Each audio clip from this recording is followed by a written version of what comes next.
Let's see.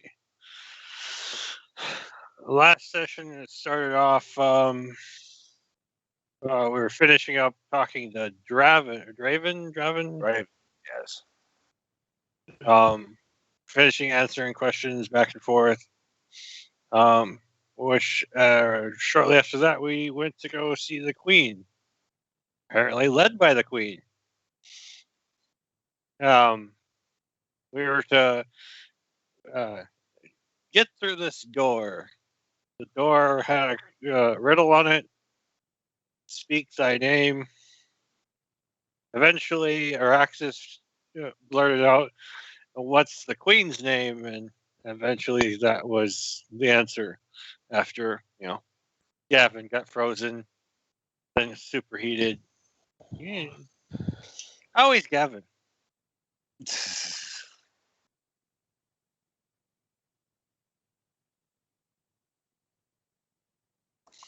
At the same time, sacrificing them to their fathers.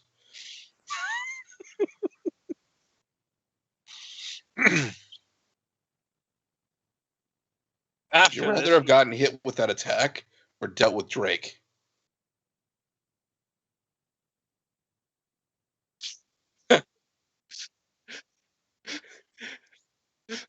Actually, your class features specifically allow you to choose the hands that are dealt with you.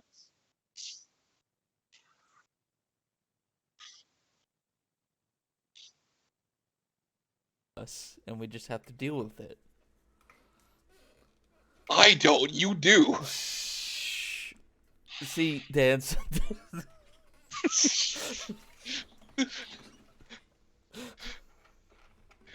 Continue on, Josh. Charlie's just trying to dig himself out of a hole. I feel like that happens a lot. But anyways, we went in, continued in. As we got to the what would be the throne or whatever, our guide disappeared from behind us and appeared on the throne. So, like I said, we were being led by the Queen, even though we didn't know we were being led by the Queen. After that, we were starting as we entered, we started realizing that we weren't looking normal. At least,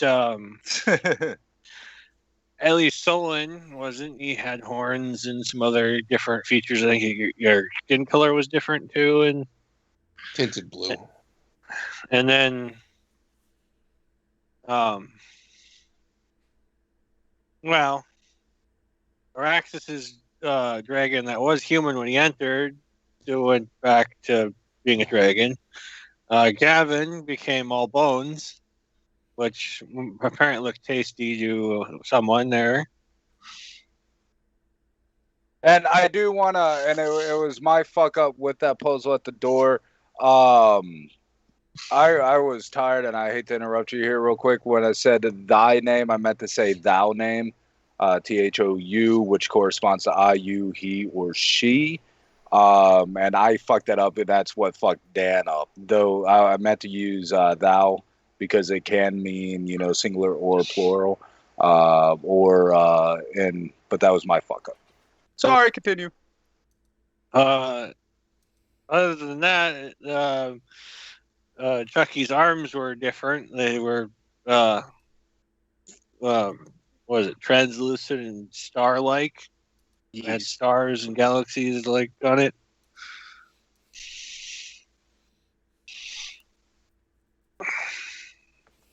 After realizing we were different, and then there was some conversation between them and the Queen wanting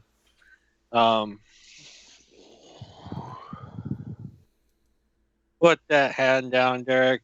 Aw.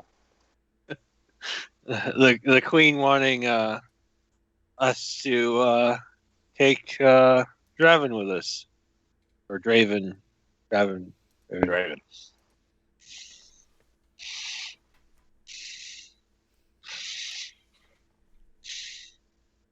And there was some discussion where Solon forwarded the option of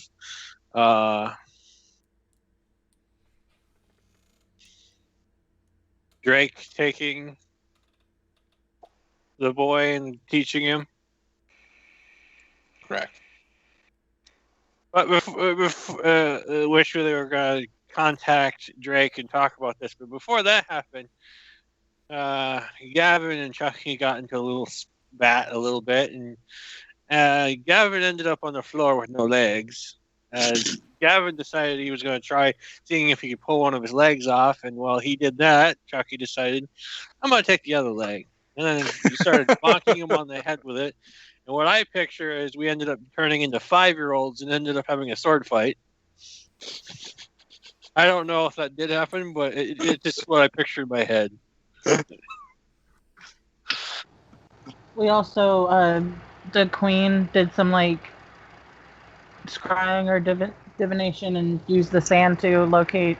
Oh yeah, we were able to. She did some scrying to try to find the Dark Messiah. Couldn't, and then Araxis came forward with the sand that was given to her earlier and use that as a focus to find the Dark Messiah, which I don't remember what the tomb was or temple or whatever where he was, but we were able to. God. Huh? So a fallen dark god. It was an indeterminate god. The We were tomb able of the mad falling god. Yeah. In that context, meaning insane. Crazy. After with Gavin contacting Nair was able to contact. Which one did she contact? Was it Gideon or Arcan? One of those two. I don't remember which. And then shortly after that, we ended up contacting Drake to get him to talk about Draven. I'm gonna keep doing that. I'm just gonna keep doing that. I just know it. That's all right.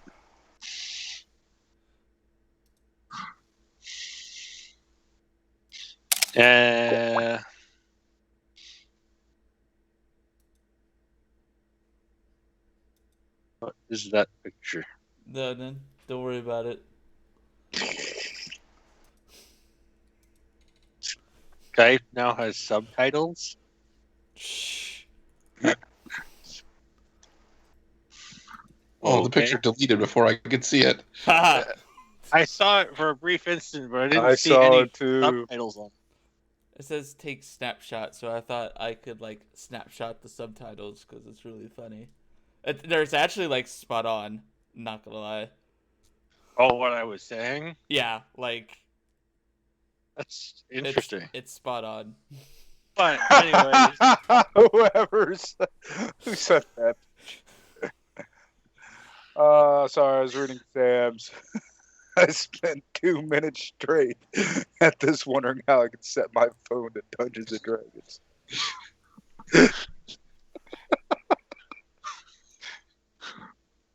That broke me. I'm sorry. Continue. I'm broken. eventually Drake did come and appeared there. And he was changed too to his natural form as well, which was a little bit more extreme than Solon. Blood dilution. Huh? Blood dilution.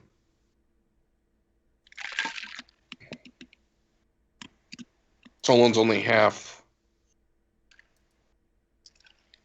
Yeah, I suppose. father. Or only half my grandfather. You get what I mean. Yeah. After Drake was arrived, there was some discussion. We explained, or what we, the Queen explained what they what was going on, what the proposition was. Short story, making it shorter. I mean, long story short. There we go. We eventually were told to go get Draven, which Solon decided to go. Chucky decided to stay behind because Drake was going to torture the Bone Man, which AFK. after some looking through, we figured out, that he done fucked up. I have become something which should not exist. Then of course Nair was still there, and Drake was asking how this happened, and of course Nair threw us all under the bus and told us told him that we'd been dipping things into the blood of Thrazadun, which, yeah.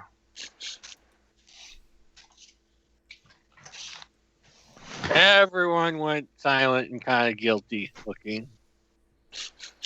Especially those of us that dipped fishing lures. I got a pizza.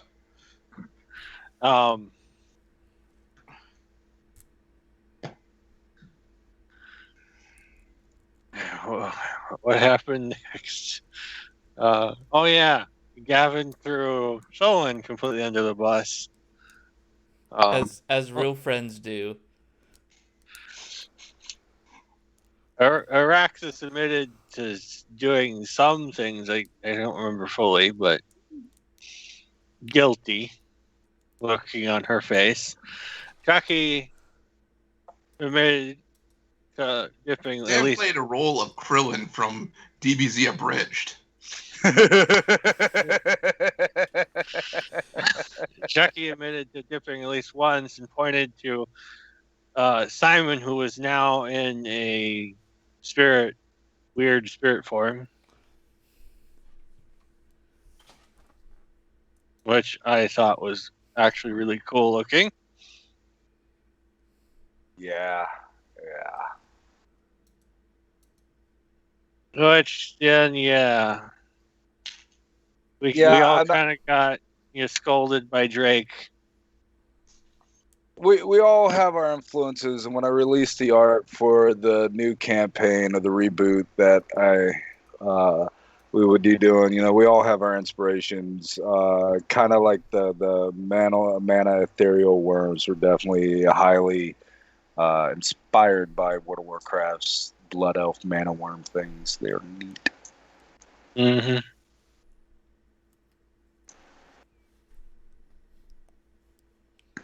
I still don't know what Drake's going to do to Solon if he has done anything to Solon. Like I said, it might not be today. It might not be tomorrow. But all will be punished.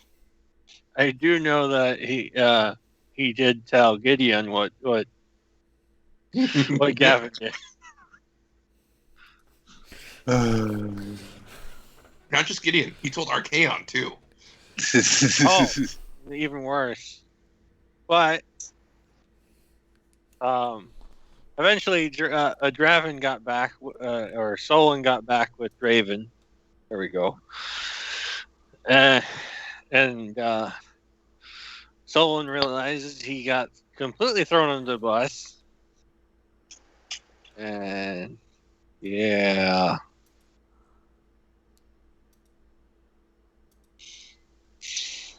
Let's see. After everyone being squished by the bus, anyways, Draven was forwarded the proposition of either coming with us and learning, I think, more worldly, practical experience, whatever, How to live screwing up, basically. Isn't that always how D&D party works, or RP party works? That's why we teach the best. And then, or he was allowed to go with Drake and become his apprentice or disciple, depending on if he impressed him enough. I think that's what it was. It was an apprentice or disciple. Yeah. Which Drake asked him a bunch of questions, which apparently he got excited with a couple of them, but didn't fully answer a couple of them, or one of them at least. One of them didn't get answered. To Drake's satisfaction.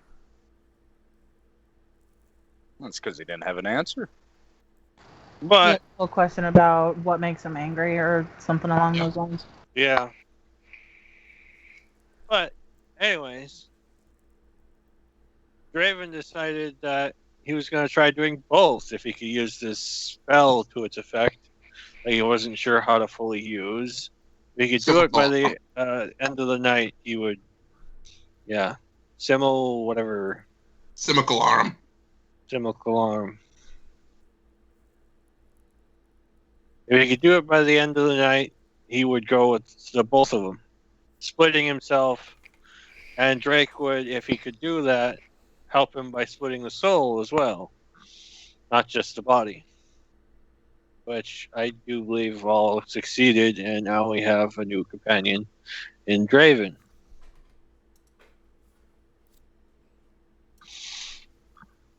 After that, we got fully threatened by Drake that we don't know when, we don't know how, but something awful is going to happen. For what are dipping things in blood that we shouldn't.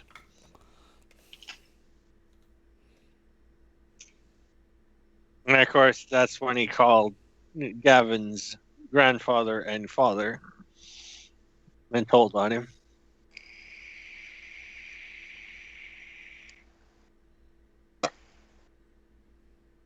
Drake stayed behind, talked to the queen. There was a little bit of conversation there. Not going to fully go into that. And then we all went outside. We were talking about what we're going to do next. We're going to stay here. What to do about Gavin's soul, which is, now they don't really want that soul to get in the hands of any of the daemons. Which Gavin decided to bind it to in a year. Only if he dies, it goes done in a year. And ended up agreeing to that with Tyron, which ended up causing Nair a lot of pain. Which then got Drake and the Queen to come back out and talk to us again, which I don't remember what really was fully discussed there after that. Drake gave you a quest. All right, it gave us a quest to, what was it? To find... The quest was that Drake would create a pocket dimension with the protections of the various gods whose temples you restore. Solon said he knew several temples on this island, and apparently the most gods have a temple on one of these three islands. Because one god's protection will never be enough to protect Nair from the daemons, but multiples might.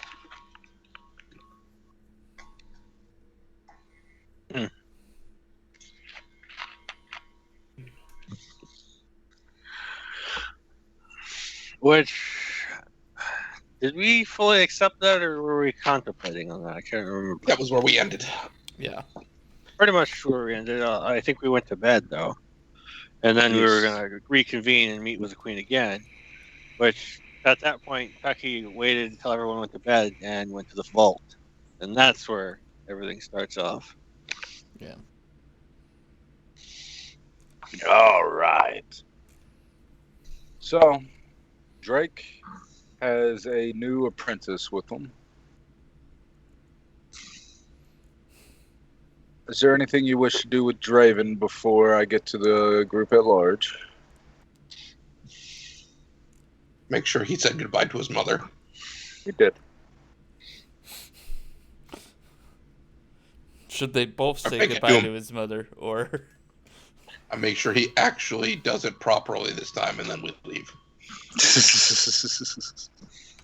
All right. This kid tends to have tunnel vision from what I've seen. All right. So, one thing you notice about this Draven that travels with Drake, he does have a familiar, which kind of looks like a, oh my God, what are those little tiny birds? Sparrows, hummingbirds. I can name a bunch of birds what was here. the second one there? Hummingbird. It's like a hummingbird, but it is fat and plump, and you swear it could not fly to save its life. Baby chocobo. It always looks like it has a Baby smile on its chocobo. face, and its eyes are closed. Baby chocobo. baby chocobo?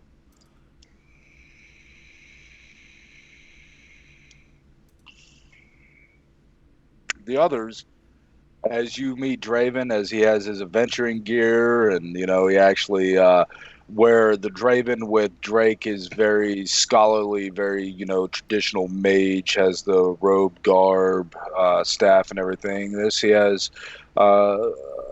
traditional traveling clothes, backpack, and he has a small wolf pup that follows him around. He's chunky, and you swear his little legs can't support his body. And it always seems to have a smile on its face, and its eyes are closed. Oh my God. He can summon chibis.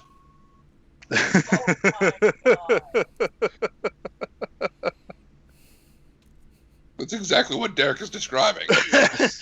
Thanks, Sam. I'm not going to get that out of my head now. Tell me I'm wrong. You're not. You're not. I like this character more now, actually. He looks at the group at large, and I do believe we're missing one of our companions, Terrell.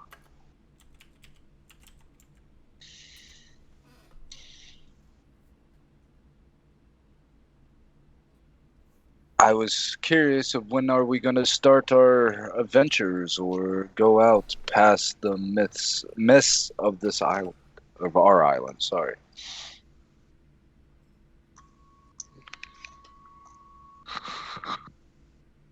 Start shouting, Chucky, get your ass out here.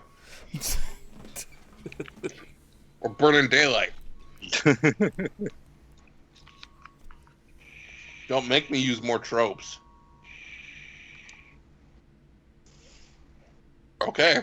Early bird gets the worm. Let's get a move on. No answer. Everyone look down. Maybe he's here already.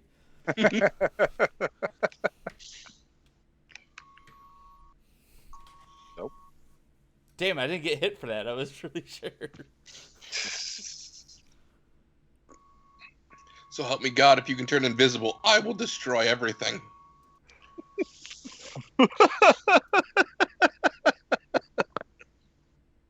I don't know. Do I even hear any of this, Derek? No. All right. The one thing is no. In all honesty, me and Gavin are the ones that are most likely to realize what's going on. If you want, I'll roll an intelligence check, Derek, but I own 3 separate pocket dimensions of my own. What's your base intelligence? 22. Oh, yeah. You can surmise he's probably at his... A roll was made! Chucky's for build points. Which have done us nothing this campaign. And I haven't Yeah. enough to build all of it. I have quite a bit too. No, but I got times 100. I only have like 32. Yeah, no, I have a few thousand. So, you could surmise he's most likely at his vault.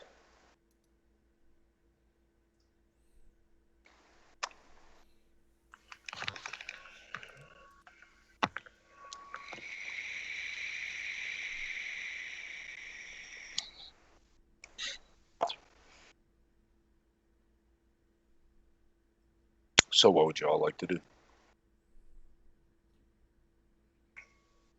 So, Got roughly about, to help this out, you got roughly about 2 hours before Chucky returns. I would say we leave him behind and then come back for him later. But we agreed that from now on, he's the one that's going to go through doors. So, Yeah, we did agree on that.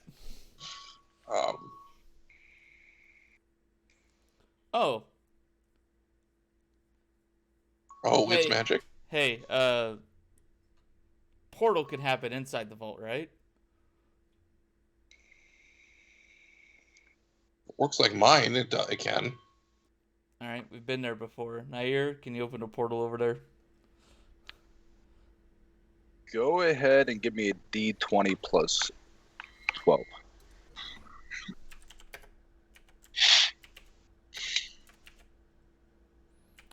Is it plus 12?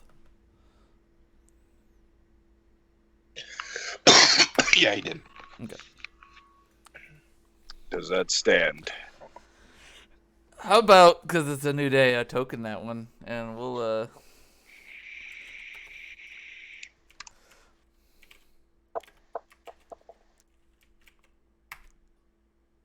Look, it's better. Portal does not take root. She says the magical defenses of where he is at prevents me from opening the portal. Now the question, Derek, is You would be alerted to this. I was While about to you're say. asleep, you are alerted to this as ethereal alarms go off. I now We're know how to set off his alarm clock. You don't know that for sure yet. I will when you return with an irritated look on your face. You see, as you're raising up from, your star map is on the table in front of you. A little bit of drool hanging out. You raise up, and then you start seeing arcane images form in front of you. And then A responds, an arcane signature has been felt trying to breach your vault. And it actually gives an arcane signature identifying it as Night Era. Should we eliminate target with hostile intent?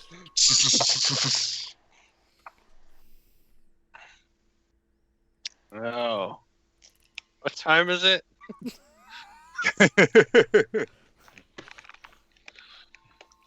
It is 8 hours into the new day. Oh shit. I get up, I roll the map back up, I put it back in the vault into one of the things, and then I grab Simon because I'm imagining he still is mana worm thingy. Yes, he's still mana worm and looking at all the fascinating things. So, this is a very important question for you, Derek. While we're waiting for Chucky to do whatever the fuck he's doing, I asked Gideon if Gavin, if he's able to contact Gideon to find out how the assault on the Dark Messiah went, because that should be over by now. Because we told him about it over 12 hours ago.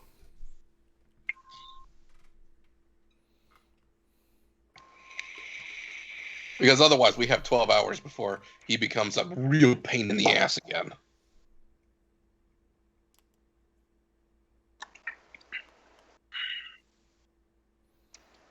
I'm pretty sure they do, but I will make my rolls. The DC are substantially lower since you actually had. Oh yeah.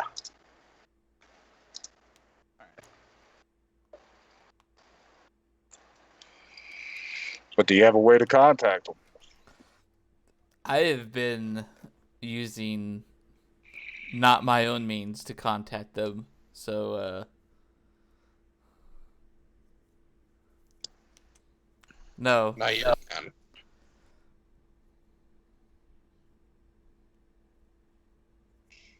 You do know Araxis can contact either Gavin or Drake, though Drake isn't with Gideon and Archaon at the moment. But Gavin is in fact a Dragon Lord, so. Yep. I forgot I could do that.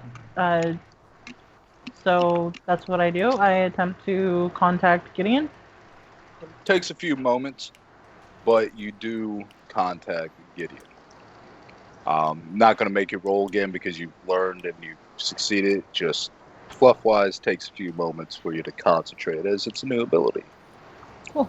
It's a collect call. You have to wait for them to. Yeah. Do you Accept accept the the charges. charge?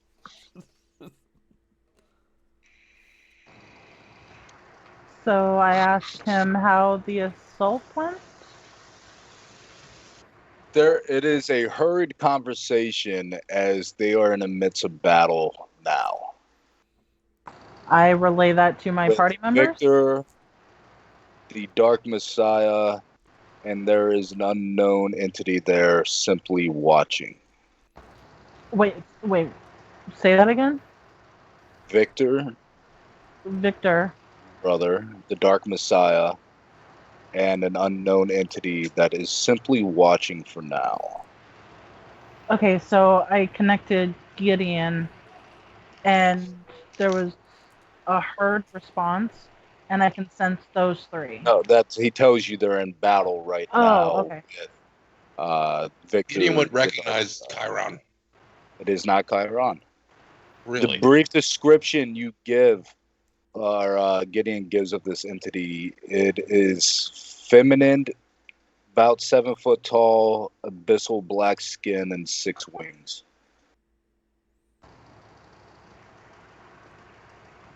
And it's just watching. But that's where the conversation ends because fighting is happening. Wait, you said I 6 relay- wings? Yes. I relay that to my party members. So, probably around this time, Chucky would pop back in. When that description runs through, does that ring a bell as the mother of monsters or something No. else completely different? Okay. Something else completely different.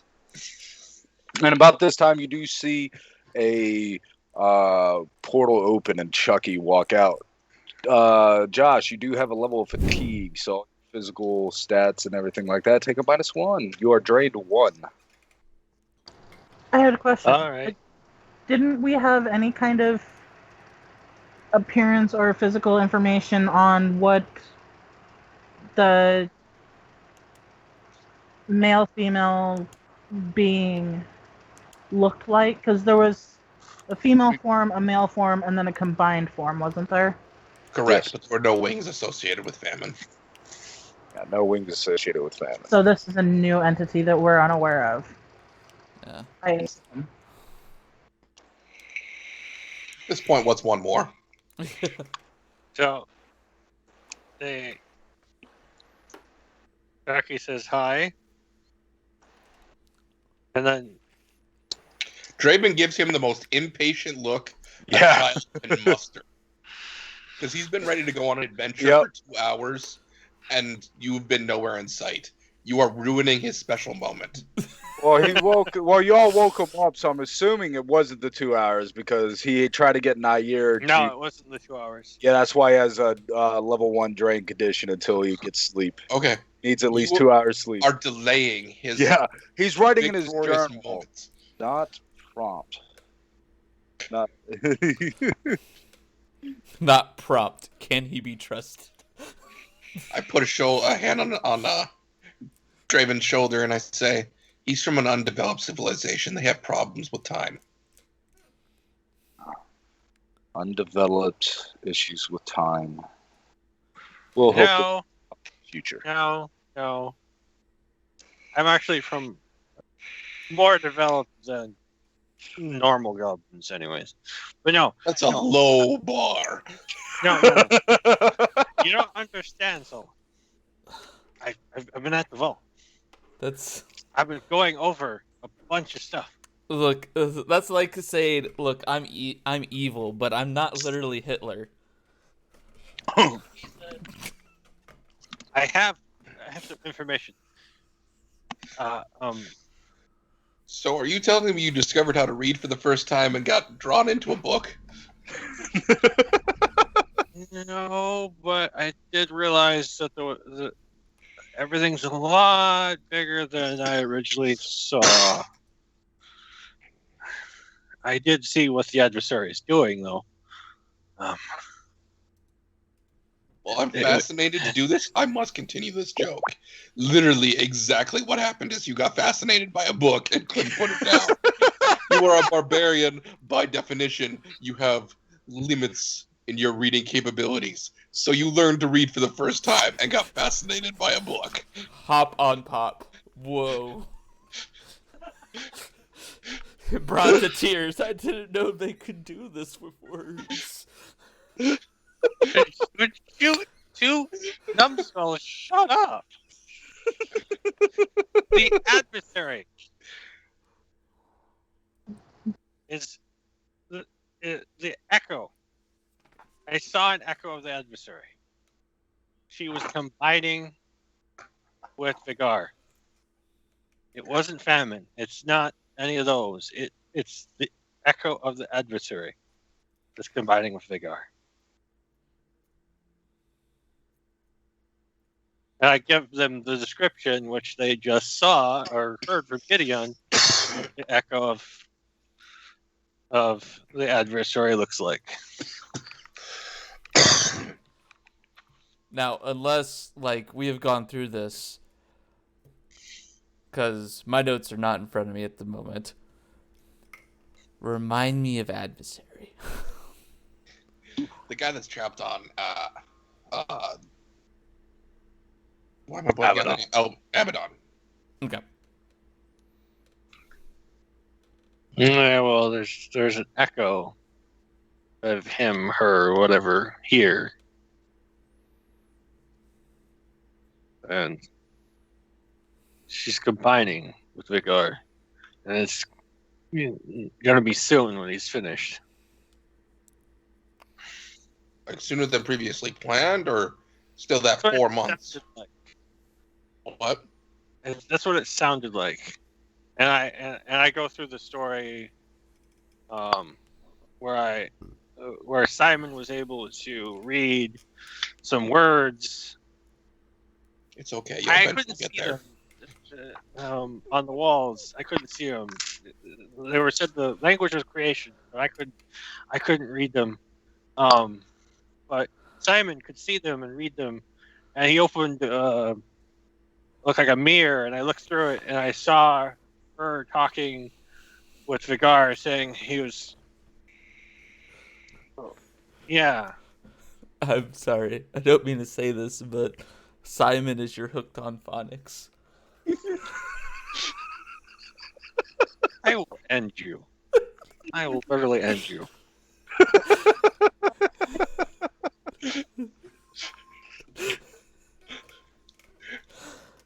I said I was sorry. I don't mean to say it. You can't Don't say lie. I'm sorry and then say it. You fully meant to say it. You took joy in saying it. Don't pussy out. I'm just saying what came to my head, and I was like, oh my god. Simon read it too. Can you read the language of creation? Maybe. I legitimately don't know. Maybe. I haven't seen it yet. You know how bad this is going to be, Josh? If you probably don't want to challenge and actually bring us to look at the language, because you know how bad this argument's going to be if we can actually read it. Like, this is never live it down level. Yeah, And you well, know I'd Drake has imagine magical 99%. translating. You don't realize I'd imagine like 99.9% of the freaking universe could not read this language. Right. But Drake has magical decoding as far as languages go. And Yeah, I know. Gavin turned into a Reaper. So there's a chance. And this will lead to jokes going for now and into forever. If Chucky's mind wasn't right now kind of fried from all the information he's had to process, he would be beating the crap out of you right now. All of To be you. fair, this is the perfect opportunity for us to use this then. You literally just told us this is the only opportunity we're going to get to make fun of you to this level. Well, you didn't say that, but out of game, that's what I'm saying. He just looks frustrated at you at the moment, but he looks tired. He just looks bloodshot, and he looks like he just saw the universe for the first time. I read my first book when I was young. I understand. So, Yeah. do you have a new timeline of when this joining of the two is going to take place? I don't know. Could I guess, Derek, how long? It could be lined up with what you know. You don't know. Well, You don't know if it's cooing words to keep Vigar's mind fixated or if it is accelerated or not.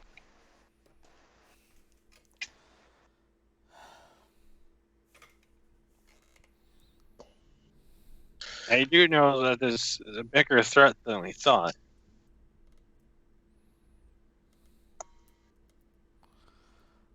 I also know that I need to find some more pieces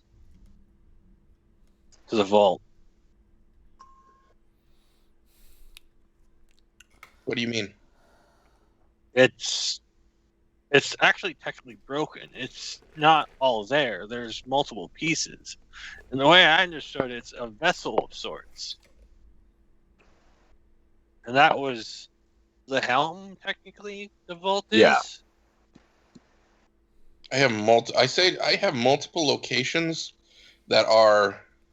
When I was granted the overview of the islands, I was granted images of multiple locations of import that did not necessarily correlate with, and it didn't tell me what was there. I say there's a distinct possibility that several of those locations may, in fact, house the pieces that you're looking for, assuming the pieces are on the island, which, given everything we've gone through to this point, I would say is probably better than not. Give me a just raw intelligence, Sam. Give me a raw intelligence, Dan. Okay.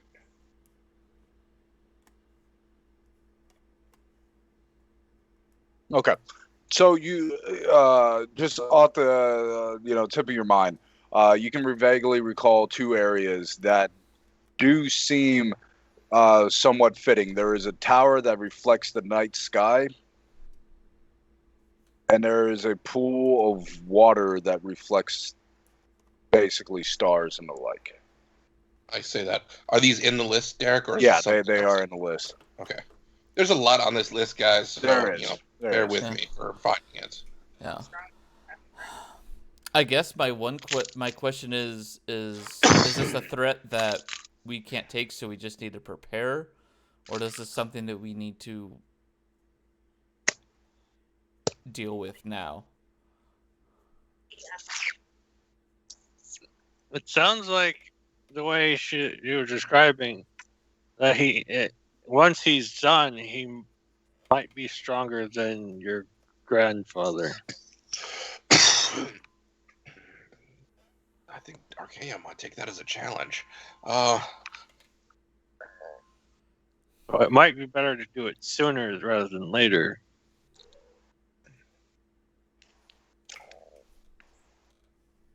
I mean, it's a lot to process of all the information I just gleaned. Why did you guys have to wake me up? Why did you have to go through the? Why did you have to go through this and not tell us? Hey, I'm doing some research. Give me a minute. I wanted to do it on my own. Look, I have a feeling that I know I don't mean to take a hit to your ego here, but I feel like this all could have been solved with just a little bit of communication. Like what they said at marriage counseling, just more communication. I don't know if I want to communicate with you guys. All you do is call me short. So I have never yeah. called you short. That is Charlie's thing. I don't want to disrupt Charlie's thing or Gavin's thing. That would Okay. be insensitive, and in all honesty, I'd prefer to find my own avenue to make fun of you. Okay, fine. You've always called me an idiot, which I'm not. I never say the word idiot. I imply.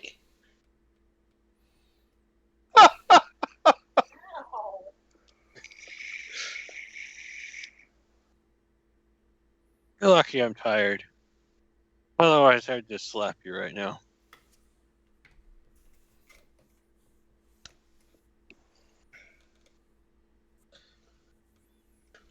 You gave us the opportunity. I mean, we're trying to bond here by bringing you into the group and really, really giving you the what for. I am drawing a blank on what you're saying, Dan. I remember you vaguely saying there was a message and he would have received it. So if you want to go ahead and say it, that's fine. But I am drawing a blank on it. So when you finally fell asleep, Chucky, a thought begins rolling around in your head, and it just keeps echoing further, further, further exasperating your current condition. It says, embrace who you're supposed to be. Seek out the foes that truly matter. Take up your sword and take up your mantle. He would recognize the voice as Drake unless Drake is trying to obscure his voice. Drake would have obscured his voice. Okay. Yeah. I'm thinking like one of those like messages from Anonymous. That message would lead him to. Solon, have you seen your father? Is she around here somewhere? He hasn't left yet. He hasn't. I kind of needed to talk to him. Apparently, according to A, and I'm guessing by the puzzle look on your face, you don't know who A is. A is the it's the vault. It's what did he call it? I'm not going to not make a Artificial- joke here. You're seeming kind of touchy. I look at Draven. Could you tell your other half to let my father know that Chucky has a question for him? He stops writing he stops writing in his journal and closes his eyes for a moment, and the small wolf pup yelps like that little dog bark. Drake, you're standing next to Draven, and the little bird lifts its head and chirps. He got a tweet. It's sent from a yelp to a tweet. Oh, that was I just a had perfect to. setup. Perfect setup. Carell wishes to speak with you, Master. Oh, God, I just left those fuckers. Anyways. Drake just puts his hand on Draven's shoulder and literally steps out of the shadows and is right next to the group. I know we've been away for a while, Solon. I know it's been a few years, but you gotta let me go. I can't come up with a punishment when you're smothering me. And if you smother me, the punishment gets worse. Shrek just raises his hand. That was me, and he just starts muttering almost incoherently, trying to explain everything again of what he gleamed and what. Luckily, I'm used to Lothar, so he turns to you and says, "I understand. What's your question?" Seems pretty straightforward to me. I need to get in contact with the former sword. I need to understand what this all means. And according to A, you have had contact. And can get me into contact with him.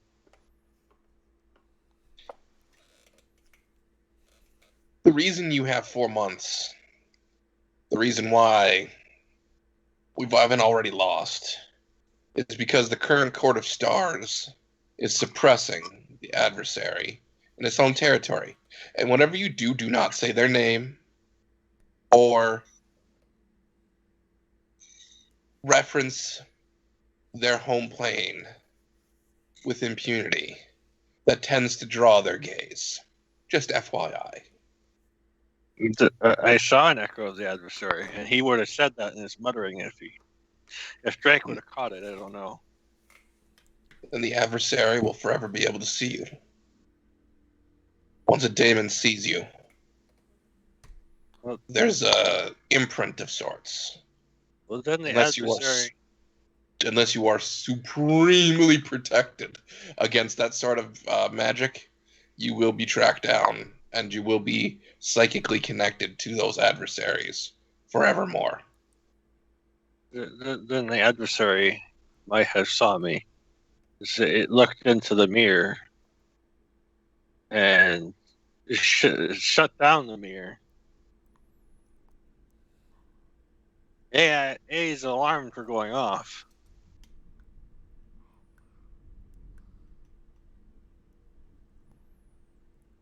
I don't know if it saw me directly, but it did see me looking at the I don't even want to begin to estimate at what the powers of the Supreme Being are.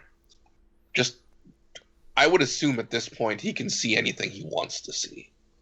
It's just a matter of whether or not you catch his interest or catch his attention. Both of which would draw his gaze. Right now, I don't mean to be insulting, but you're all weak. Like, really weak. I'm not that insulted. I've seen the universes being snuffed out. Or not the universes, the galaxies, the stars. Yeah. It's a lot to process. I say, if you want, I will force contact with with your predecessor. But she has very little energy. I mean, very little energy. A forced contact like this hastens her demise. Connecting with this world like it is, or bringing you to her and protecting you like she would need to. Was it a her or him? I just don't remember. It was when she lowered the veil of her. It was a she. Okay. The level of strength she would need to protect you, to commit to do this, would hasten her demise exponentially. So if you want to hasten and lessen the time you have to take up your mantle, I can force this contact. Otherwise, maybe it's time you start figuring out some stuff on your own. And as you say that, the sky grows heavy, overcast, darkens. The center of the storm, the eye, is filled with dense clouds, and it begins to rain. But not water. You look at it, as you feel it, it feels like water at first, and then as Drake is talking to Chucky, you can see the red run down. And then you see the red. It is literally raining blood. Well, I know what I gotta do. I need to find the rest of the pieces of the vault. Does this mean anything to you? Because you seem to. The red, You I need don't to. know. But if I don't want to end her. I mean, I've never seen it rain blood before. Have you? Maybe. You, Oh, you Drake, mean- remember. Drake, Oh, you mean in nature? No. You remember, Drake remembers the tale of the Blood Lord when he feasted upon the world. Oh, yeah. Yeah, that's right. It rained blood when he was Yes. feasting on celestials and, various different things that basically, it rained blood around the world. Someone's attacking the heavens. I really need to go and start taking care of some of this shit. So, man up and start figuring out your own shit. The Court of Stars is a mysterious organization that doesn't like to give anything even approaching answers. It seems to me that there's lots of clues and information hidden on this island. So start searching while you still have the time. You did get a direct answer from one of them, finally. After you demanded it, you're like, "Look, I am not an No, adventurer anymore." No, I can give vague clues to this group to help them have along because these are new fucking adventures. I have earned my direct answers. And you had to pull teeth for direct answers. So, Drake says there are answers on this island. Seek them out. I'm going to. Thanks for your time. At that, there is a portal, though it is divine in nature. It's not your traditional arcane, gate or anything like that that opens. Drake immediately recognizes the signature from Gideon. Sorry. Okay, he pushes his Draven into a portal that sends him to Draconia with a quick mental message because mental would be instantaneous to Luna saying, "Take care of this kid. He's my newest apprentice. Start him on basics."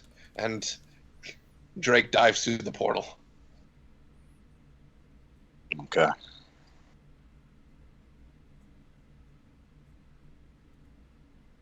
Drake on the other side is immediately he is not a hardened combatant when it comes to melee, but he is able to dodge out of the way quickly as the Dark Messiah almost decapitates him. Victor is, fighting Gavin, who Victor is looking to be beaten down. He's definitely taking some licks. The Dark Messiah is blind, but he is still powerful. He does not have his altering reality sight, but he is still a first-gen vampire and quite capable. And you get your first look at this entity that has just been watching. And immediately the presence you felt within the evocation temple, you feel upon this entity. Stands roughly 7 feet tall, Obsidian black skin, feminine features, 6 wings, and it is just watching. Both its eyes a solid red in contrast to its skin. Drake goes into combat mode, and I don't really want to play No, out combat. that's fine. because I This feel is the character. we're going to do some dice rolls uh here and there just for a couple things. But Drake we'll handle stealths, that later. double shanks a bitch, and rinse, wash, repeat. One thing you do know, as you know, this fight is handing out, and you can tell why the Dark Messiah chose this as a layer. With his time here on the island, he has modified it for defenses and augmentations to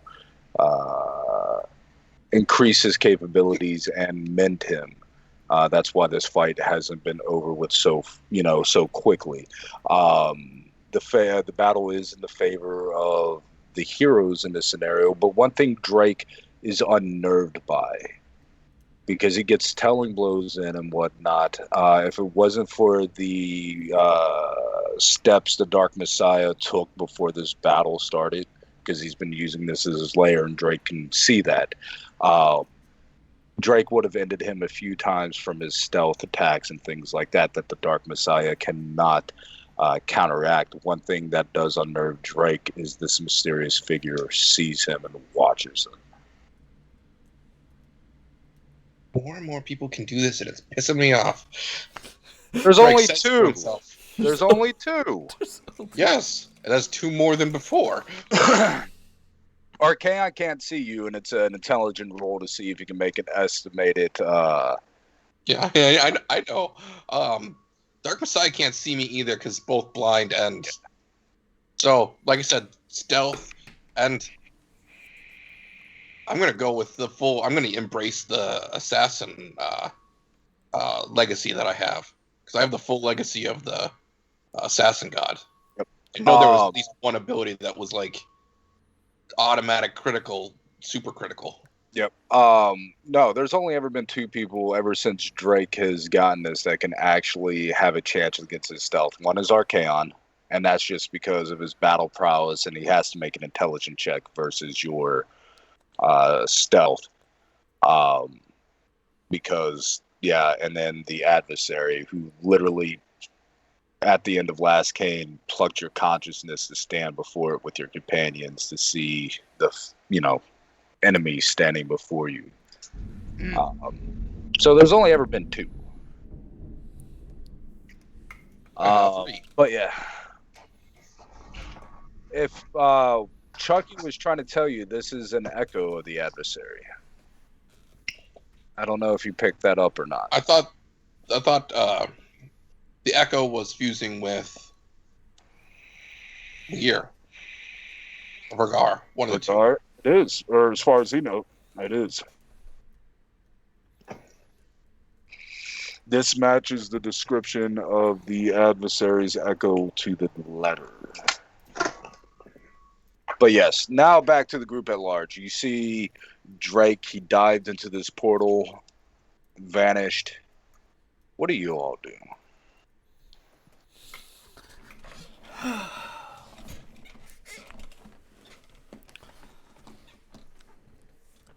Oh, I'm taking. We need to get our butts in gear. Chucky's just gonna release his axe. He's like, I'm too tired to hold this, and I'm guessing Simon goes back into his whatchamacallit form. Yes. He swirls around your neck and then drapes across you, shoulder to shoulder. I'm imagining he was reading while I was sleeping. Yes. Simon is tired himself too.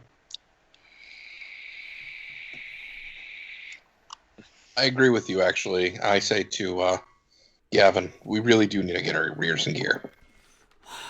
Agreed. So, let's map out some objectives then.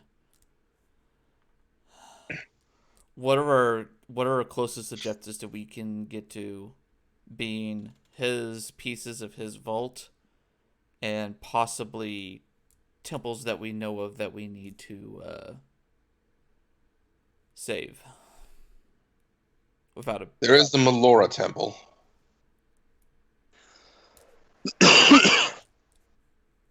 We have yet to activate and invade that. I don't know how many beastmen are left after that fucking tsunami. Yeah. I know the area itself was protected, but she is a nature god, so I don't know how much it limits the natural strike that would have happened there. And it's all surrounded by water now, Correct. right? So technically, Hell. my skiff can get us all the way there. Hell, to be absolutely honest, I would be more surprised if the beastmen weren't recalled to the Fire Islands after Yeah. that strike. It would be one of the dumbest moves War has ever made not to recall them at that point. Yeah. And I know War doesn't command them, but he's currently allied with them. I mean, you're on an island. You have devastated shoreline. Being able to land is going to be a bitch and a half from that angle. I guess from our current location, what are the two? You said that you know at least two locations that, like, quite high possibility is part of his vault. Do you know where those locations are? Okay, go to the map. L17 is a pool of water that reflects stars. Okay. That's pretty out of the way, but Sorry, I'm looking up the.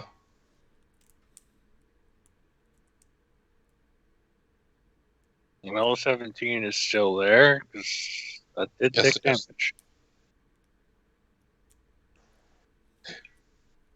Adjust to the right one in a lot of these, or to the left one. I don't remember. I'm not looking at the map right off the top of my head because the map has shifted a little bit since Derek wrote these, and I've noticed that they're off by a square, by a hex usually.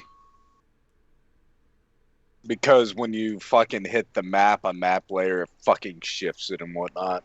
It's annoying. I have to pee. I'll be right back.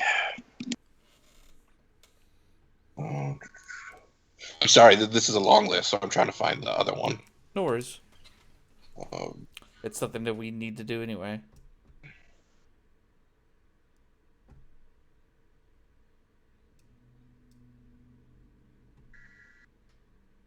What are we currently, like, at A4 or 5 or something like that?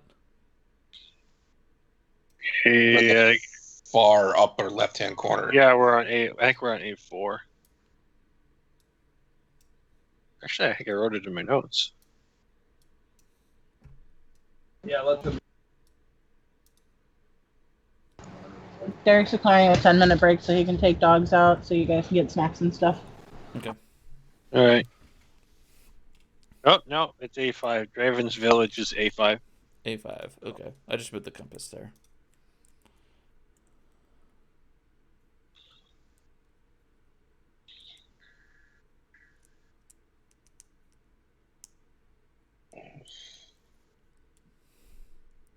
So far, unless this other piece of his vault thing is in between us and Melora's Temple, I say Melora's Temple first.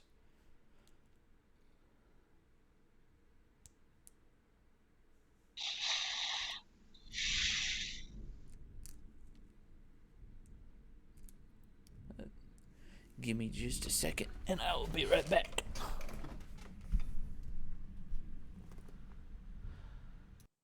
I mean, yeah.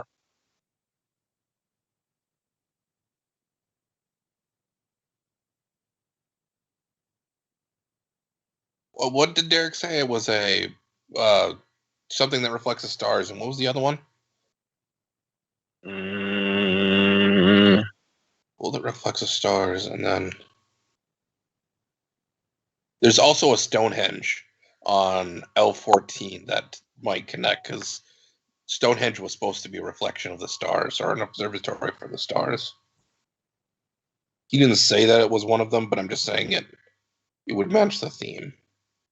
Possible.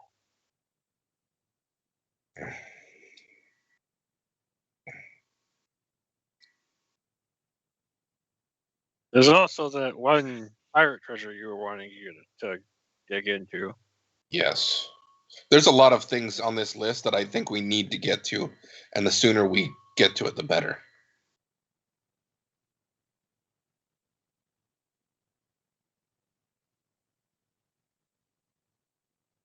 Oh, I'm meaning to ask.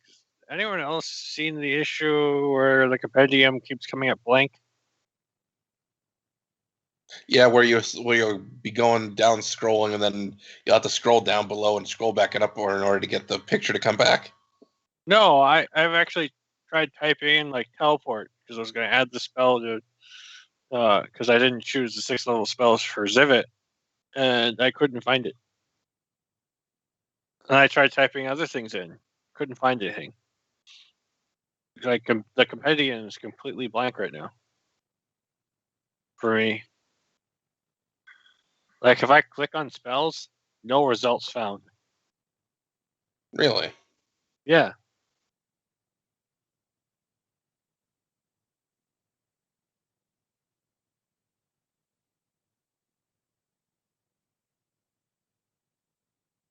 I'm wondering if that's just my side being that of an issue, or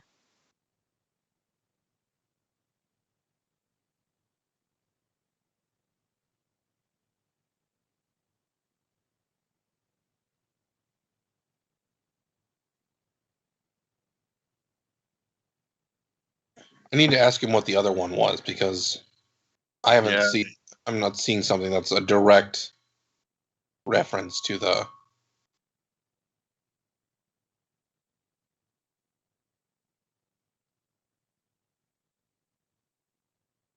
There are several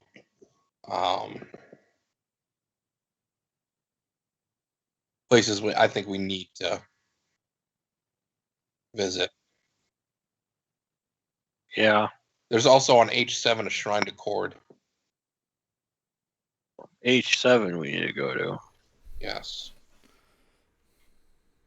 That one's fairly close. Yeah, we could hit H7 before we hit Malor's temple. Do you remember what the two that Derek said? The pool that reflects the stars and what the other one was?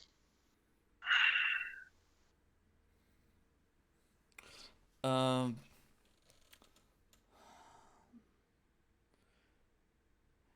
he was talking about a ceiling that I want to say reflects but resembles the night sky, and then there was the pool that it was the pool of water. I thought he said the pool of water was the one that looks like the constellations or whatever, and then he said something about a ceiling that looks like the night sky. So I didn't know exactly what he was talking about there.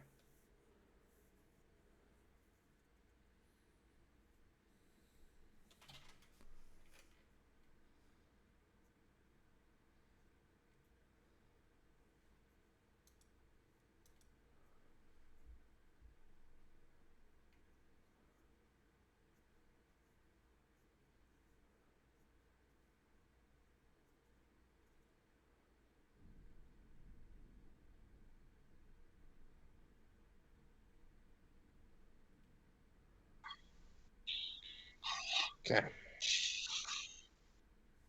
Derek, can you let me at another time?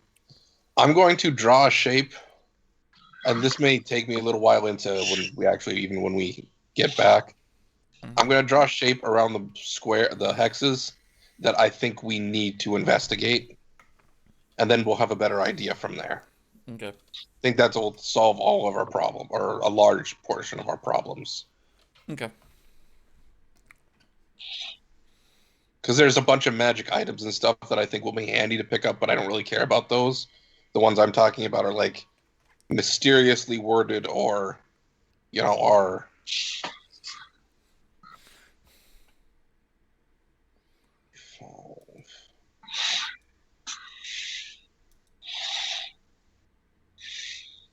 like I said, some of these I know have shifted because We have 2 surrounding us that we saw no indication of when we get there, and I think they were actually a little bit further out. Yeah.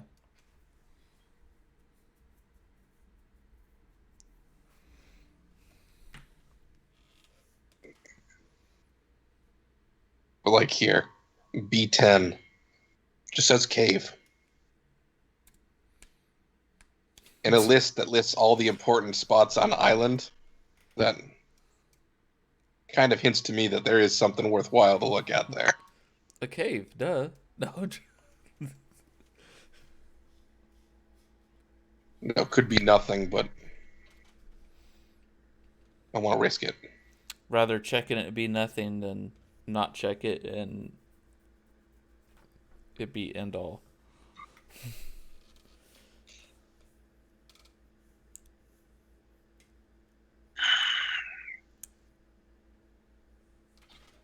So we gotta go to B18? What's a B18? Ruined Dwarven Capital. Interesting. All right, I'm back. Welcome back. We're going to be a few minutes here, Derek, because I decided That's to fine. help expedite and help plan our movement a little bit better. I'm highlighting all the hexes on the board that someone thinks are important locations we need to stop at, Gotcha. just to help us move along here. What was the other? There was what was the 2 things for the other pieces of the vault? The pool that reflects the stars, and what was the other one? It was a crystal tower that floats up that reflects the night sky or something like that. Okay, I'll keep my eyes open for it, but I must have missed that.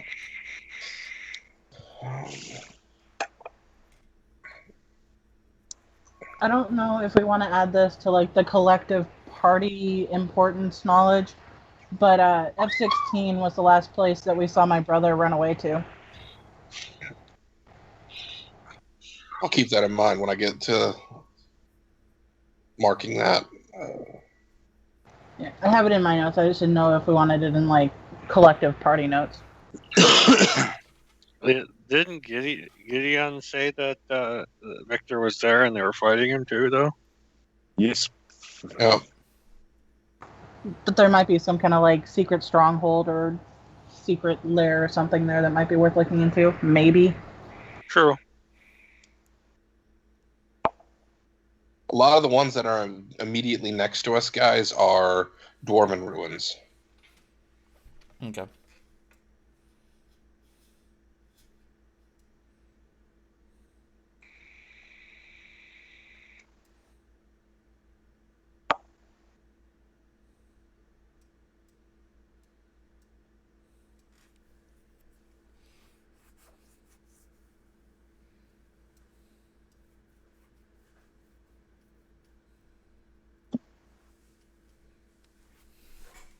We can continue to have conversations in game and plan and stuff like that, but if you have questions about stuff I'm highlighting.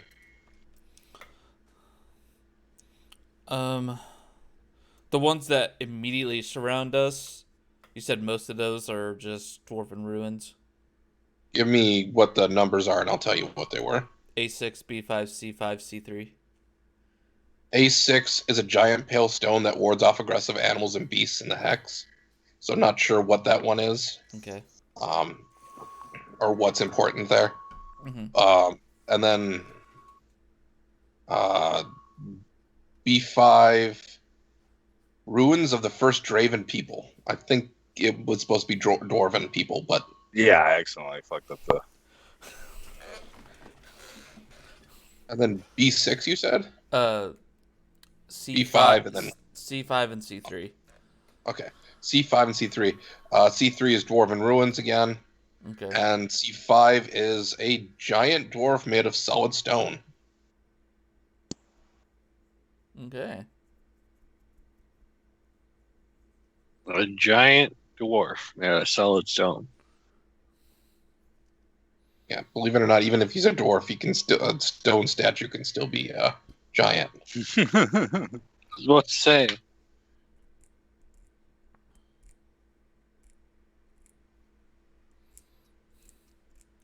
I have a hard time not picturing every time Draven's name is said. Draven from League of Legends. I haven't paid much attention to League of Legends other than they got an MMO coming out. Yeah. And an anime. Yep. Yes, and an anime. Don't get me wrong. I think the lure behind League of Legends is neat. I haven't delved too much into it, but what I've seen, it's pretty neat. I just don't like that type of games. Yep. It's just That's not my. Draven's a very memey character. So every time I'm not Draven a said, real big I MOBA think of his player. face. Yeah. What does MOBA mean? Massive online battle arena. Yes. Gotcha. Makes sense. Look at me. The only thing that I know of League of Legends is what YouTube keeps sending me on their music videos. Like freaking Awaken or Warrior or whatever.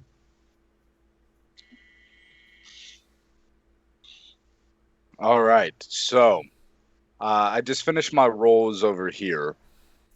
The battle is won in your all's favor against the Dark Messiah and Victor. I need to ask a key question here. Do you all kill Victor? Ooh. I vote. They're not there. This is literally the Dragon Lords making a decision here. You got two Dragon Lords, Archaon. I'll let the Sword of Drake lets the Sword of Justice decide. He has the perfect prison, so all you have to say is imprison him, and I can. Or you can choose to. Oh, you gotta let Kill the him. Sword of Justice decide. Why you gotta make me make the bad decisions here? Like,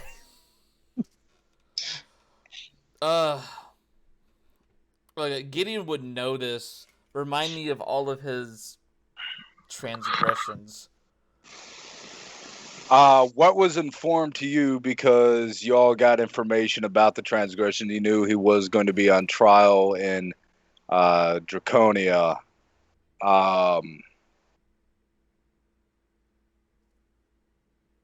Oh God, I had a brain fart there.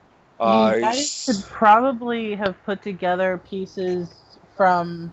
They want it because they don't know. Literally, the sword delivered by your request to come to light what your brother has done. Plotting to usurp his father to take the throne, kill his sister, so there would be no eligible heir besides him. He massacred his mother's people in the Summer Vale of Valyria, and his mother and her mother. Her. Plotting against one of the throne lords of Draconia and doing all those horrible things that were just said. Plain evil. Gideon being a champion and everything, can he sense that the Victor willingly sided Yes. with the Dark Messiah? Or Oh yeah. He willingly excited Dark Messiah, promised him power. This is you assuming, because these are in quick session. This isn't, I need to know because another thing's going to happen right here. That Drake is going to have to make a decision. And this is a very profound decision. Dun dun dun.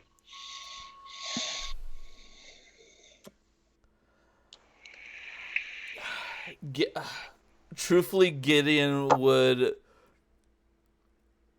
be, I hope you're reborn into a better person, and he would vote to kill. I hate that. All right, so you deliver the killing blow. There is no voting because this is happening in the moment. Do you pull the blow or don't you pull the blow kind of thing? I'll pull the blow, because that would be a serious, like, I hope you're reborn into a better person. So you don't pull the blow. You let him. Yep. You pair. Okay. As you kill him, Archaon severs the head of the Dark Messiah, and Drake, you unload into his body, destroying him utterly. Bit of magic. I take his eyes again. As the body Give me a General Arcana to see if you can do that quick enough. You should be good so long as you don't roll a fucking 18 or lower. There's a moment in here that reminds me of an anime, Cautious Hero, where I believe because Drake has gone against Sorry, the I Dark mean, if you don't Messiah low so a many 3 times. or lower, sorry. I had that backwards. Yeah, you're What good. did you say, Charlie? I say since you've gone against the Dark Messiah so many times, I see you like giant fireball after giant fireball after giant fireball in the body after it's been completely decimated just to make sure. As the victory is short-lived, the figure that has been watching lifts its hand, and you see this column of both negative and positive energy erupt around Archaon and Gavin. Gavin or Gideon, sorry. I promise I won't choose a father-son combination with pretty much almost the same first name. You're a liar! The figure, which only has 2 eyes at this moment, you see 2 more sets of eyes one above each other, open, all 6 solid red. And while it doesn't speak, you get the intent, Drake. You have taken one of its pawns. Now you must choose which one it takes.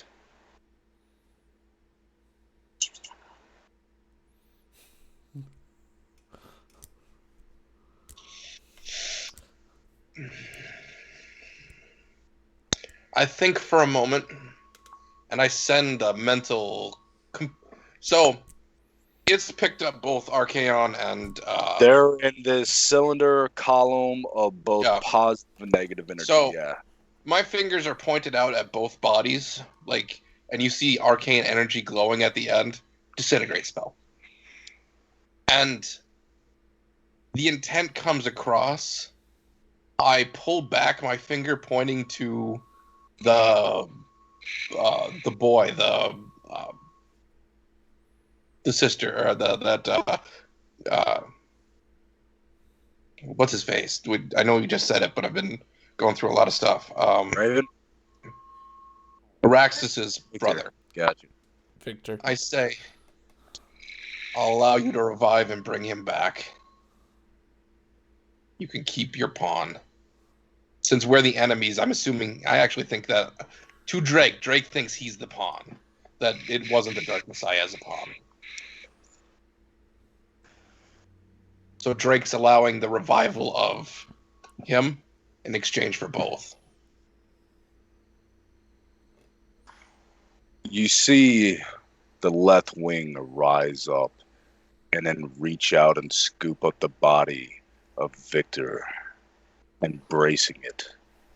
You see its head where you don't see a mouth kind of dislodge, and you see these serrated teeth, and it just breathes out, and you see the energy around, or the negative and positive energy that was in the cylinders around them, come rushing into the entity and into the mouth of Victor. And it takes a deep breath, and then all 6 wings wrap around them, and both of them are gone. Archaon and Gavin, or Gideon, are left there alive. I figured he was the pawn. I disintegrate the fuck out of the Dark Messiah's body. Nothing is left.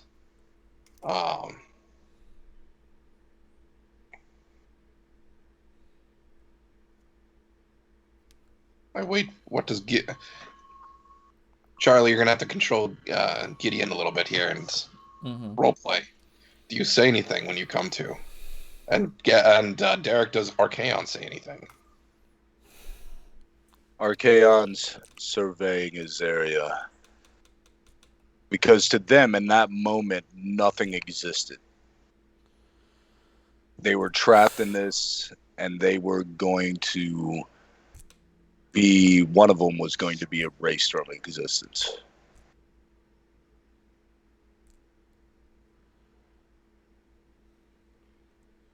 He looks down and sees the ash of the Dark Messiah just being windswept.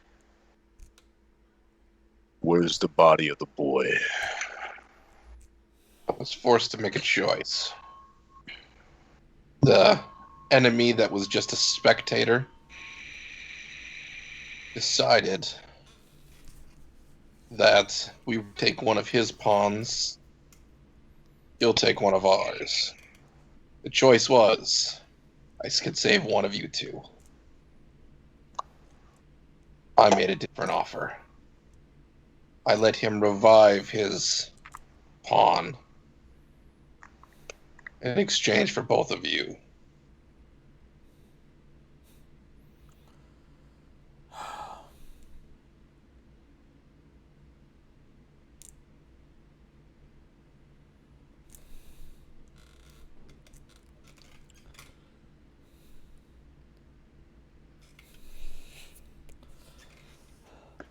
Do appreciate it, Drake. After but a few moments, the two of you, Drake and, sorry, I was checking my notes, Drake and Gideon, there is a void in the hierarchy of Draconia. And then it's filled with two. That's what I figured. Victor and Araxis. Araxis, you fall to your knees and you clench your chest, and there's an overwhelming sadness in you cannot explain. Tears in the corner of your eyes. Next week, you'll have a new template for your character as you have access to the Dragon Lord archetype. You feel the essence of your father wash over you.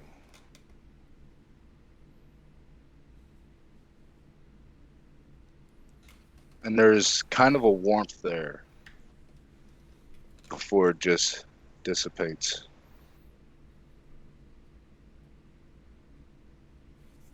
Archaon looks at both of you. What's happened? Because obviously your faces. Drake's might not, because who Drake is, but certain Kind of an asshole. Archaon is an expert at reading people. He's a leader of a nation, demigod level. He can see the subtle changes.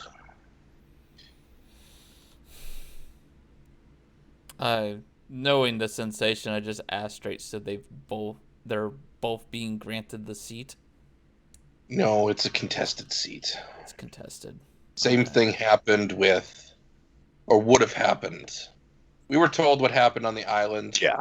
So I'm gonna expedite things and describe how there were technically two people viable for the seat of blanking on the orc's name. Daragaz and Siler. No, I mean the father. Daragaz was the father of Vorgoth, and Siler was so Daragaz's seat.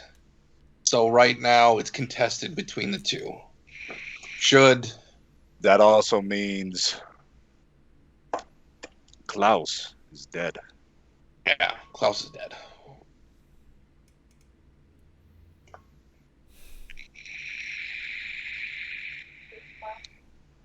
Your father. Carl, not Klaus. Carl. Why was I thinking Klaus? Carl. There you go. That's probably why you were confused. Like, who the fuck is Klaus? Carl. My bad.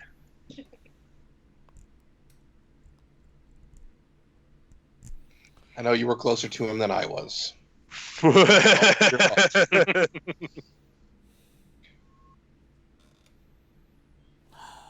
Yeah. So is Sam's arm getting tired? Raising that hand up. Yeah. It's been raised since the start of the call, basically.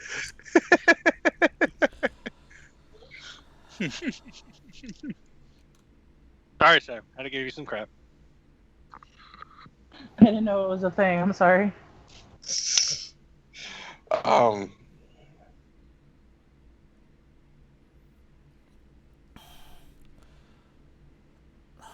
On a little bit more urgent matters, what do you know of this new enemy? well, we all met him. It's his echo.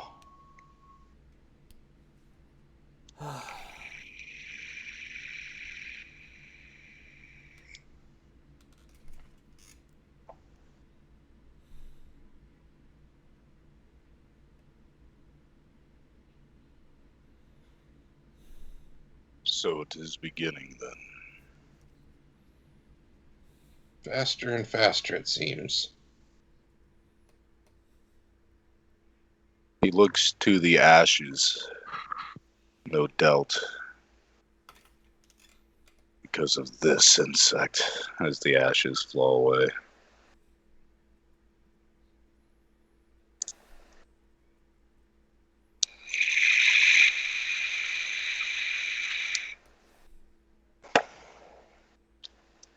So, do you do anything right there in this pivotal moment?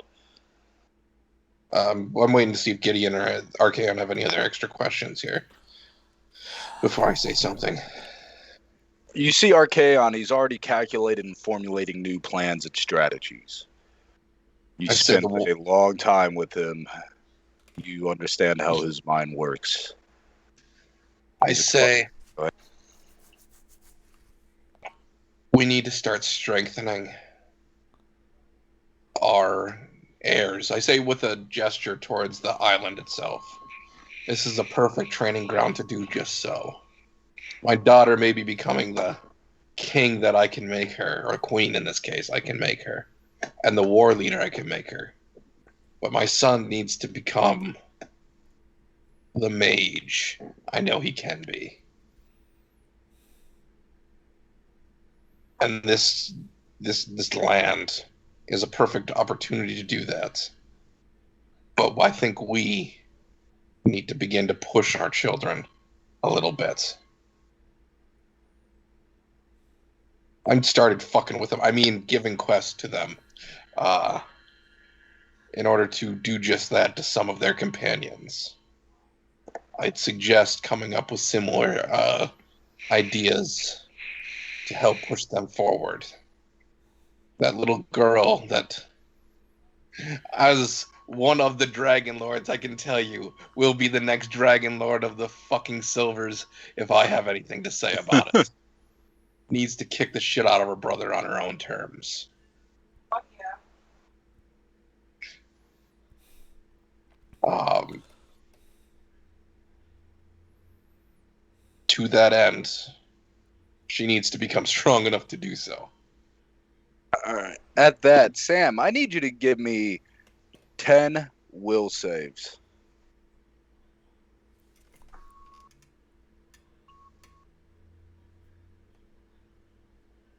And anybody is welcome to help her on this because this actually has a significant consequences for failures. 22. Okay, that's the first one. Does this stand or is anybody helping her?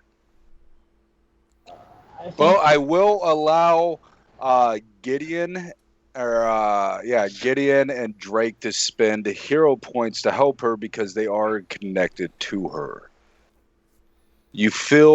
Both of you feel a supremacy pull in the regards to the Silver Dragons. Unlike the other Dragon Lords and whatnot, Victor is exerting his dominance. And it is a contested will of how many he makes submit to him. That's what these wills entail. both you understand this. This is why I'm explaining this right here, because you are connected, because you are now officially, your father is perished. These two know what's happening right here. And while Drake has thought this is possible to do, especially with making deals to get rid of implant, or, the backup plans for Tiamat and Bahamut if ever needed to do the, kill button. Mm-hmm. This is something similar to that. It's not affecting all Dragon Lords or anything, but the bloodline that both of them are connected to.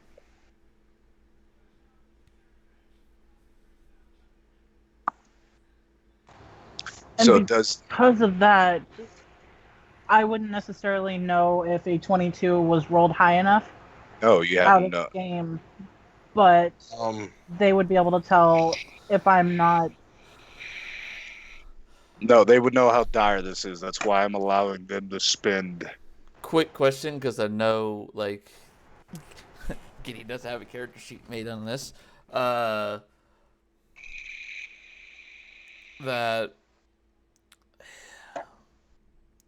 his powers before were giving buffs to saves.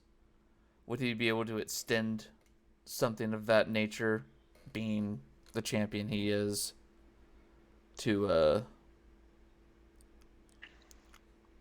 You can give her a access plus through 4. through It the would be a bloodline? status bonus. It would be plus 4. Okay.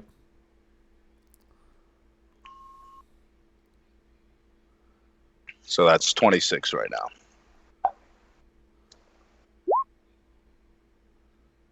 Does that one stand right there? First off, the first one. Before you roll, I need to know, because there's no going back to re-roll. I'll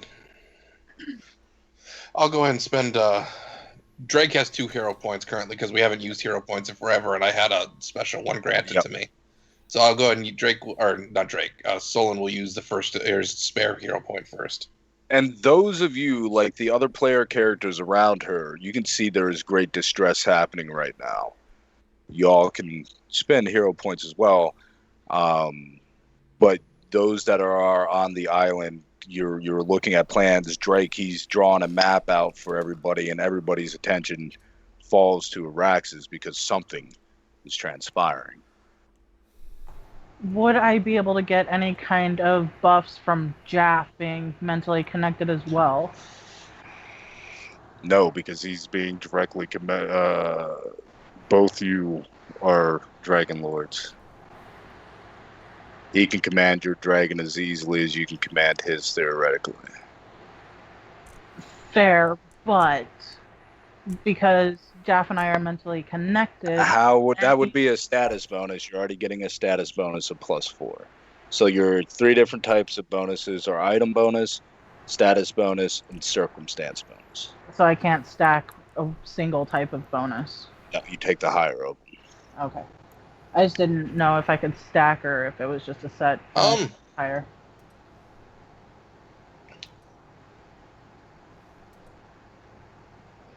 Yeah, no, that's all I got. Something gets dire, I have a option B here. All right.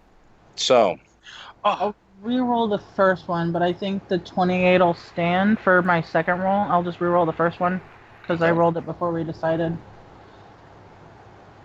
What about that, the Dawn Floor? What would that do? That's a purification item, so it would... Actually, that would not be something you want to drop in this particular village, given what's 20 feet that direction. The only other idea I got is to try getting, but that would probably be another status bonus. Would be trying to get Nishamba to help, but I don't think that would work. I think it would just be then the status. That would be a status. Would her status be higher? No. Doubt it. Where's the highest? Just trying to cheat the system. We have the Dragon Lords, once you assume your mantle, get super artifacts eventually. So that's essentially what Gideon is giving you, is letting you use the benefit from his super buff, from his super artifact. Yeah. How do you get circumstance bonuses again? Literally by circumstance. It depends the circumstance you create or that is on the field to grant it. Not sure how that differs from a status. I use magic to blind you. Now I take sand and I throw it in your eyes. Now you're blinded by darkness from magic, but you also have a very irritating grain of sand in your eye that really fucks with you. Ah. Status, No. status penalty, circumstance penalty. I'm going to go about this a little bit differently. Drake focuses in on his connection to the bloodline and is going about it differently, but he's going to, instead of buffing Sam, he's going to interfere with Fuckface. Okay. Basically create static noise on the channel. That actually will help you in the long run, as that will lower the DC for it. Okay. And I already re-rolled for my first roll, and I got lower. First roll is a failure. The second one is a success. Okay. So 8 more. Yep. I 29. think I'll let... Am I still getting the +4? Yes. Yes. Okay. So that's 29. If you 28. did, wait, slow down. You gotta slow down so we can say if we're gonna let re-rolls happen. My Because bad. that 29 stands as is because you rolled another one. Okay. All right. The Okay. 29 just succeeds. Oh, Jesus.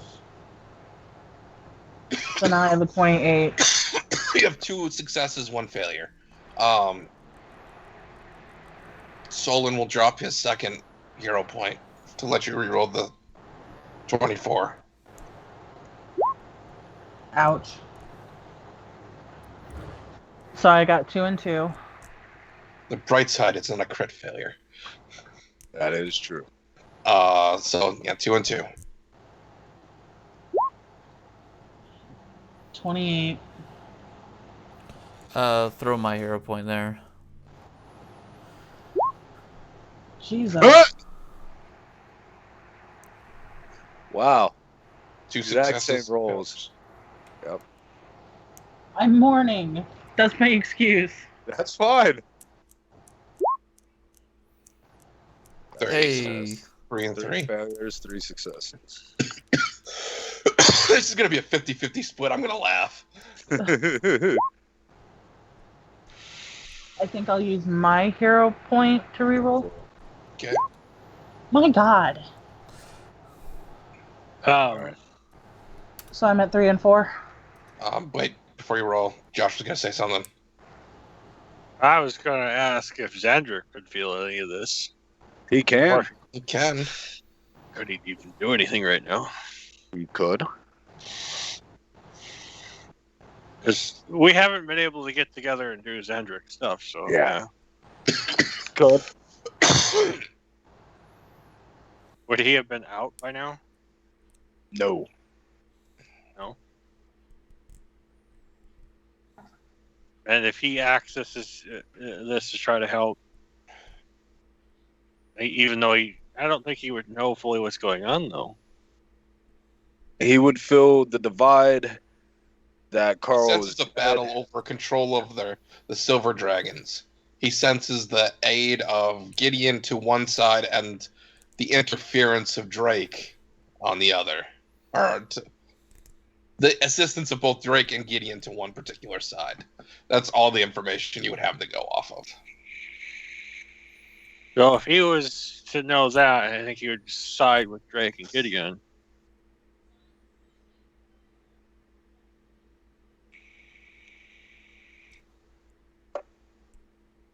Yeah. Okay. I don't know if he could pass a Bardic Inspiration.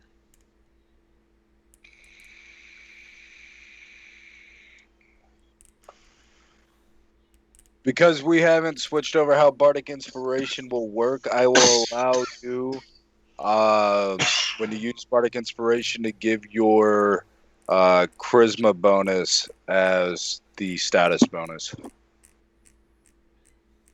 His charisma bonus was a 7. All right, so he's taken over Gideon's status bonus, and it's breaking the norm of +4. You have enough fucking Bardic Inspirations. I'm not worried about it. All right, so 4 failures, 3 successes. Go ahead. You're adding +7 to your total. Crit success. Nice. So that is 2 successes right there. So, but there's only one roll left. So are we converting one of the failures to a success instead, or what are we going to do with that? Because that was the last roll. That I thought I still had that two will, more. yeah, because that would count. That counts as 2. So this is what transpires. You have 6 successes versus 4 failures. 5 successes versus 4 failures. Sorry, 5 successes versus 4 failures. Okay.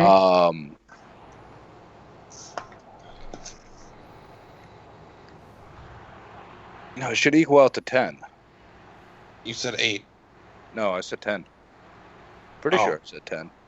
Yeah, I have 10 total rolls to do, but I've done 8. Oh, Right. I misunderstood. Yeah, when I heard 8 rolls, that's why I was. My bad. Yeah, so we still have one 2 more more. roll left. Then. yeah, one more roll left after this. So you have 5 successes to 4 failures, because that counts as 2 rolls of success right there.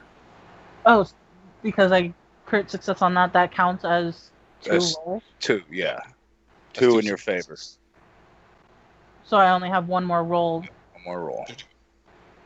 which would mean I have only rolled 9 times. That's fine, because that, unless you want to roll another one, because that crit right there counts as 2 successes. It negates one of the rolls you need to do and counts as 2. I was being slow. It's all right. You're a woman. Last roll. Oh shit! I'm used to it. It doesn't even phase me anymore. Plus So 7. total of 30. That would be total of 6 successes versus 4 failures. All right. So you feel this. You feel, and there's a moment where both your souls connect, and you can converse with your brother. And you know what has transpired here. You can feel the battle happening for the people you didn't even really know you have. And it's the Silver Dragons. The Dragon Lords, the Dragon Knights, the Acolytes. And probably at that moment, 60% of them are still under yours and Draconia's influence, while 40% has been submitted to your brother. okay. And there's a brief mental connection. Does that mean like You we can could? talk to your brother in this moment, yeah. What can I sense from him aside from the 40/60? There is hatred. There is pain. There is cold-hearted intent. Can I dive deep enough to find out where the pain is coming from? His weakness of falling to your pathetic allies' fathers. So it's more being ashamed. At his own weakness, yeah. Okay, his moment of weakness is also a moment of distraction. Drake snaps his fingers, wish spell, and some magic items disappear. Which Prevent ones? the enemy from getting him. Okay. Which ones? His father's. Okay. The blood, That's the his, silver that, blood. yeah, that's his items. armor, his amulet, his belt, his all the relic and legacy stuff. Yes. Okay.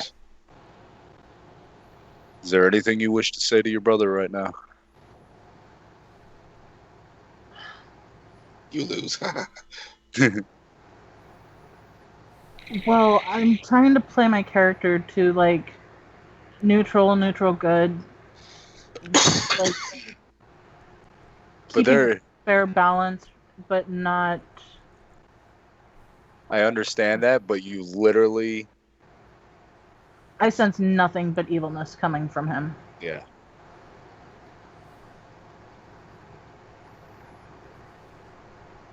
I think I'd take like not pity's the wrong word. Empathetic almost. Be like, I'm sorry that this is the way you are, but in the end you will fail. You are nothing but a stain beneath my feet. You will join your parents in the afterlife. Can the rest of the Dragon Lords that are on this connection actually hear this? So me and Gideon. I'll say yes. Would Gideon have, since Drake was able to get through that, give it that connection, actually cast a spell against him? Would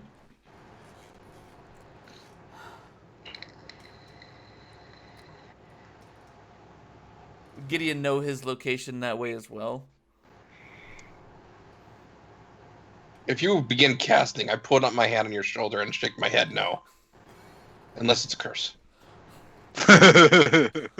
Curse I don't care about, but literally, I just got done talking to Gideon about how we need to set up challenges for our current successors.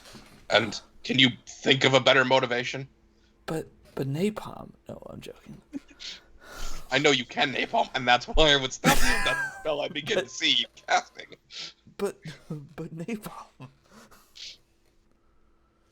Vengeful gaze of God is what that is.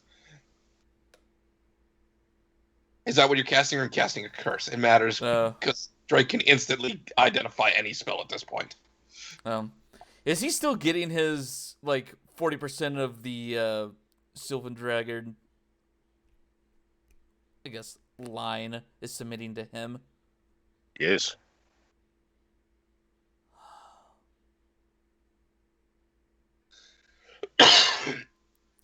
Just dragons, or also The Dragon Lords, Knights. Anybody connected with a silver?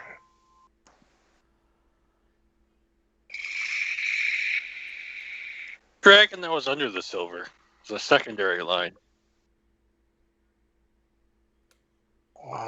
That was... I don't remember off the top of my head. But that wouldn't be affected because that's bound to the successor, and no successor has been determined yet. That was bound to the individual. It wasn't bound to the... they're not the same power, basically. Okay. Just questioning, clarifying.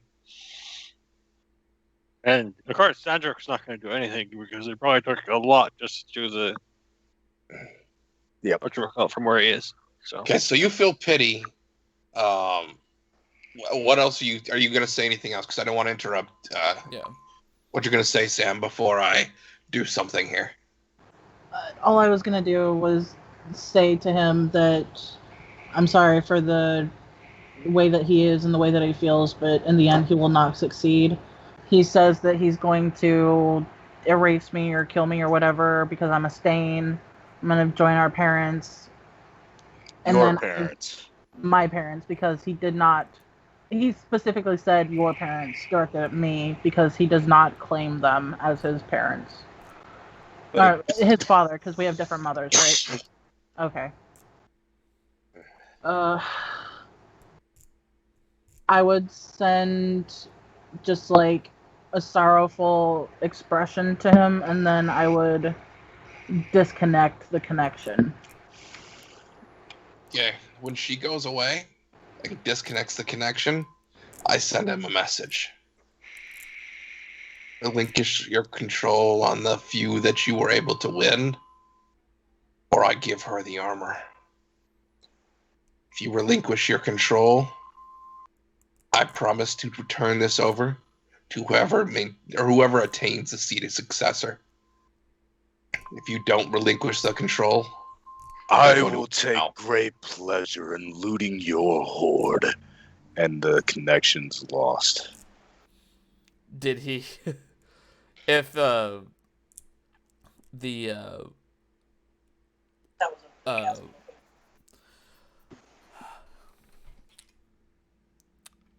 Gideon would say if it isn't surrendered, um, he will specifically ask Drake if he wants him to take care of it. And I said, wants me to go take care of it while I think of a proper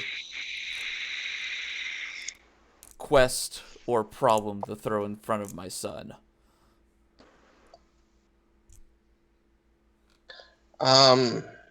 No, but Both you do see this kind of like, or feel this small skirmish happening in Draconia, and a good number of the Dragon Silver Flight leaving Draconia. Or beginning to. It's not instantaneous, but you feel the intent. do we kill them or not? Gideon's all about Justice. That's not fun. open up the heavens above them and rain upon death. That's where the small kind of skirmishes are transpiring. Is, you know, they have no idea what's going on. All of a sudden, a large portion is like fleeing or leaving. Complete shift in demeanor. Yeah, this dude went full fucking dark side on your people. So, like, the whole place is under siege on itself. Just for Because- one flight, though, so... And they're not like sieging the area; they're leaving, and that's their intent, is to leave. But if They're trying to flee to him. if they're forcefully stopped, they do bear arms. So, Gideon will once again ask Drake if he wants him to go take care of the problem. Because he'll gladly make sure none of them leave. It was your former flight. You make the call. I'm gonna go and see if this little prick has the stones to try to go after my horde. Gideon will portal, and with him in Geldrum, we'll try and make sure that not a single one reaches Victor by any means. Drake turns to Archaon. Do you wish to remain on the island, or do you wish to return to your people? Your oath has been fulfilled a second time. Your choice.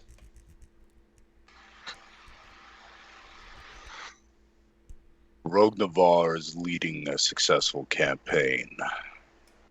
There are many unknowns left with Vagar.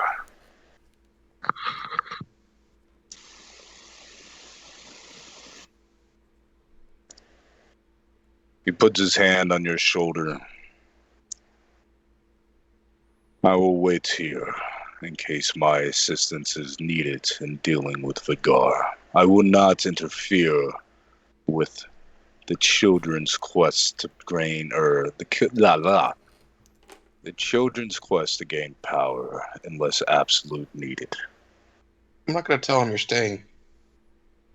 I No. feel like that's too big of a safety net. I will not. But we cannot allow this threat to escape the island if they fail. I nod. I do tell him what happened, the interaction with me and the Sword of the Court of Stars, about how the goblin is his successor, and Drake knows Chucky's name, but he only knows him as Chucky. But he still refers to him as the goblin. Literally talking to someone that would literally, that's how he would, that's how Archaon would describe him too. Yep. I begin questing and urging him to begin going after daemons. I say, if you truly want to slow down the the Vagar's transformation, celestial energy is the direct opposite energy that he needs to transform. The introduction of that into the area will slow him down exponentially. Also, if any magic items or places were to be removed from his sphere of influence, that itself would slow it down as well. If you feel like giving the kids more time. He smiles, which is rare.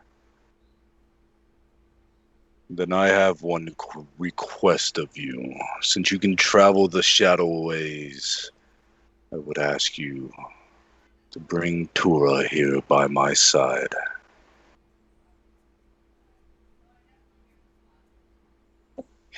I said, deal. He's basically helping the kids out with the training. I say, you help the kids with their training, and you have a deal. And I use the power of the He deal. nods. Yep. And Tura is standing next by his side. She looks confused for a moment, and then embraces her husband.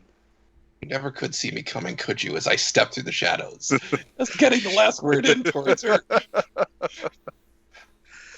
You hear her say, I both love and hate that man. Oh, that was so Chaos hard. chuckles. It took all of the last campaign for you to lead up to that moment. You have no idea how cathartic this is.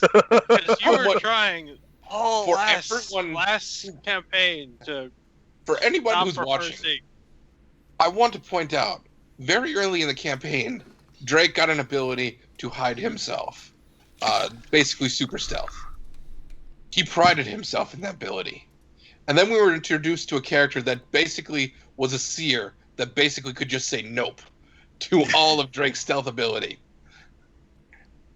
I spent the entire campaign from that point forward collecting every single favor, every spell, every magic item, every feat, every buff I could make to make my stealth impenetrable. And now only the God of Gods can see through it. And I intend to abuse the fuck out of this ability. It's the little things, man. It's the little things. For anybody who says revenge isn't worth it, they lie.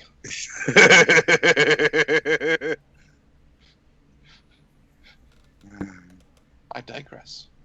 So I do step back into Draconia, and I do take a look to see if he was ballsy enough to try to go after my my horde. So let me get to a couple things, and I'm going to get back to the group at large. Gideon, as you try to teleport to Draconia, you are instead transported to a mountaintop. There, this obsidian-skinned, feminine figure with 6 wings hovers. You have your role to play, as does my pawn.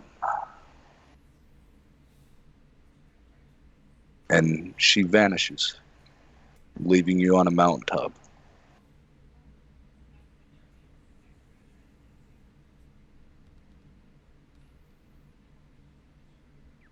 Fuck off. I'm not fucking with your pawn.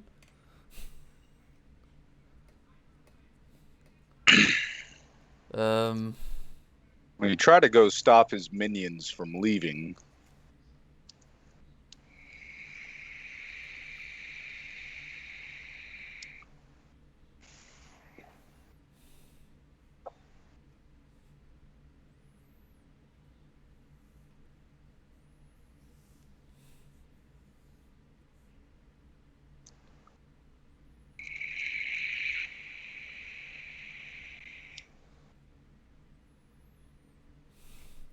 What do? When you try to teleport again, nothing happens.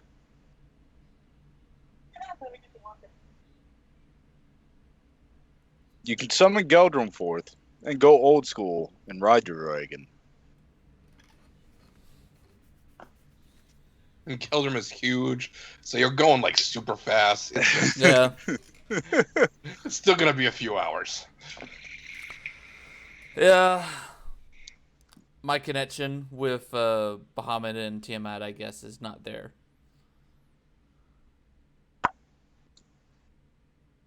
It is, but as of right now, this entity said no to teleportation magics.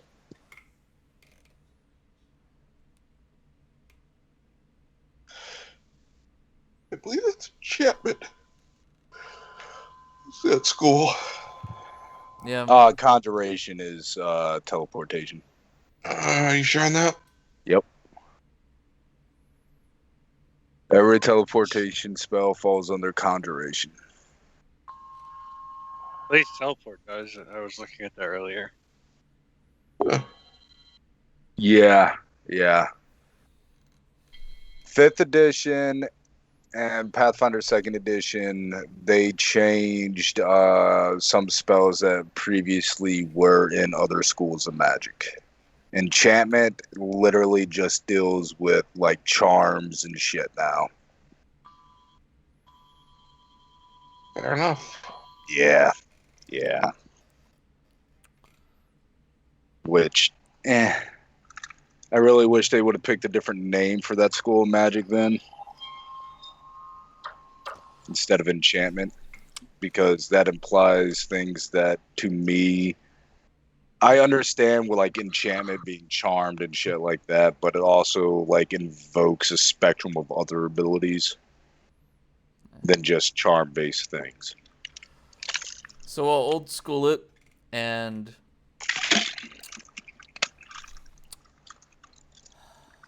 you said the connection's still there.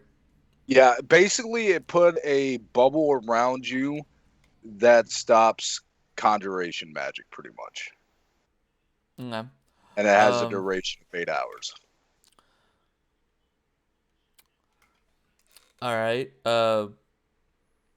Plan B while I get there.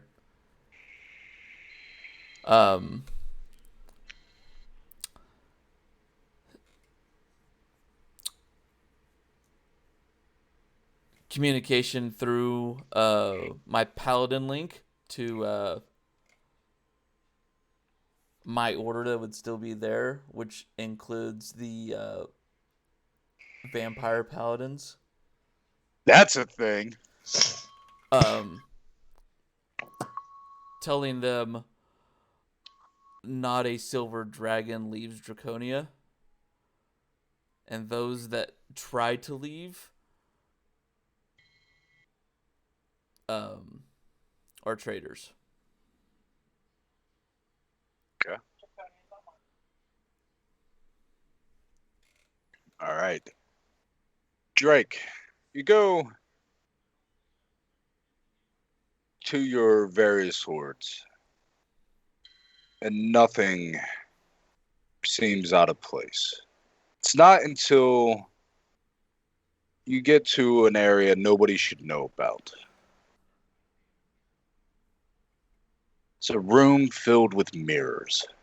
All those motherfuckers. There is one mirror that is cracked and is empty. All other remain the same. The one mirror that is cracked and emptied was the prison cell to the Lord of the North Witch.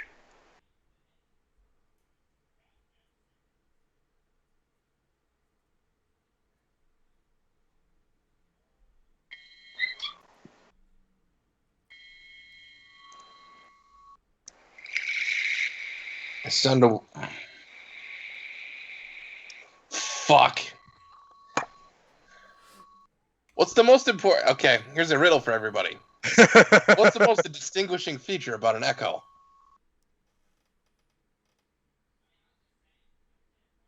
There's more than one ripple. Yeah.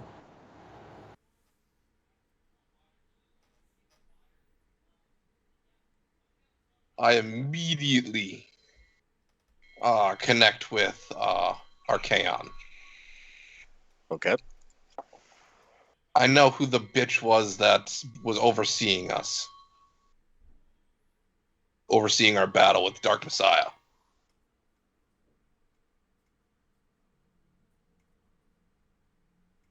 Who? She used to be a former subordinate of yours. It seems... I laugh at this. You start this entire war because you think the South is the ones that are most likely to fall to the corruption of the ultimate evil, and yet two of your lords are currently in the process of falling to the ultimate evil. He says nothing. Well, that's the ultimate irony right there. Oh, Yes. if that, just in case you haven't guessed from my gloating here, yeah, it was that bitch of a witch. That's just fun to say. That bitch of a witch. Yeah, that was in my prison. Seems she was set free while I was preoccupied with the island. And following logic, seeing as how that winged figure was female, and how your current barbarian lord is currently undergoing a fusion with another echo of the ultimate evil. 2 and 2 does indeed equal 4. I'm sorry. Math, I realized that was insensitive. One thing leads to another. I'm powerful enough to say shit like this to him now. All right. I just imagine him turning to his wife and saying, "I know what you mean about loving and hating that man." Pretty much.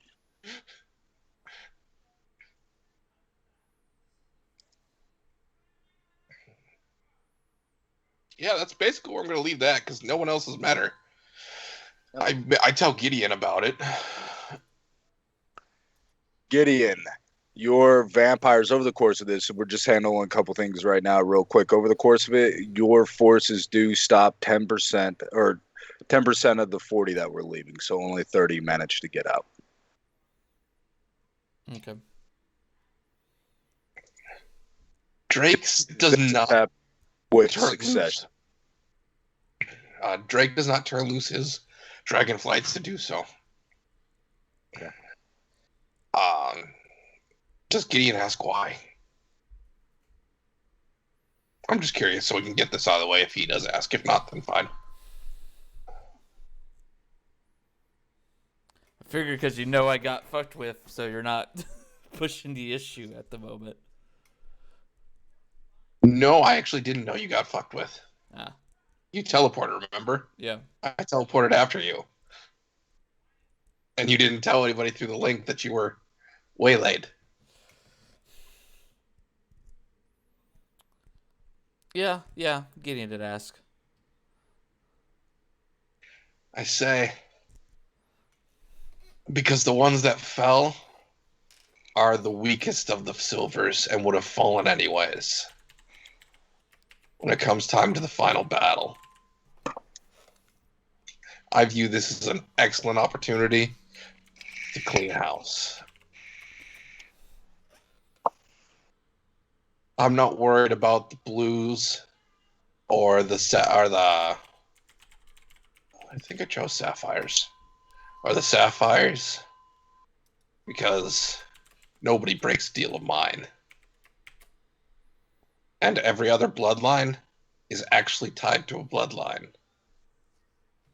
I know he was your friend and all, but he had the legitimately weakest connection to the silvers out of all of us. The chance that dragons were going to break away, if they were going to, it was going to come from his dragon flight.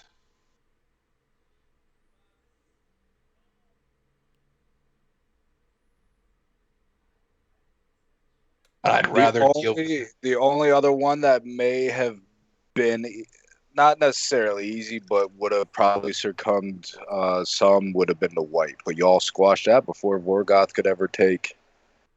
Theoretically, it could have come from the red too, because that was another implanted bloodline. Yeah. But that also comes from a very powerful bloodline that has it now, though. Yeah. The level of strength in that bloodline and the fact that she has the level of connection she does with the other realm. I'm less worried about that than I am. Could you imagine what would happen if something happened to Izzy? Oh shit. Oh shit. I wouldn't even want to be the ultimate evil at that point. Well, Seven's like, all right, it's time to come out of retirement. Two greater aberrations were now denied the one that gives them cookies. True. Oh fuck, oh fuck, oh fuck. And for y'all to understand, yeah, the idea came from Dragon Age Origins with a character called Sten, who was a Canary that fell in love with these treats that they didn't have a word for, and, it said cookie. Greg, one of our old players, was role-playing Izzy, and this was just a minor NPC that had no real connection to anybody. It was supposed to be meant to be picked up, and that was it. It had a small role. But beautiful thing about tabletop games that I love so much over, video games and whatnot, things can change in a heartbeat. Greg fell in love with this character and made her center line to a couple of the adventures, and she became a group favorite NPC. And I already had plans for this legendary assassin to be connected to it. So I was like, you know what? I'm going to connect Izzy to this legendary assassin, rework the story a little bit. But long story short, he was role-playing her, and they had this small... It was kind of like a small beholder. And at the time, they defeated it, whatnot. It came back, and, so I can't remember all the details, but he was role playing, and he offered her the fucking cookie and crit it on its persuasion check,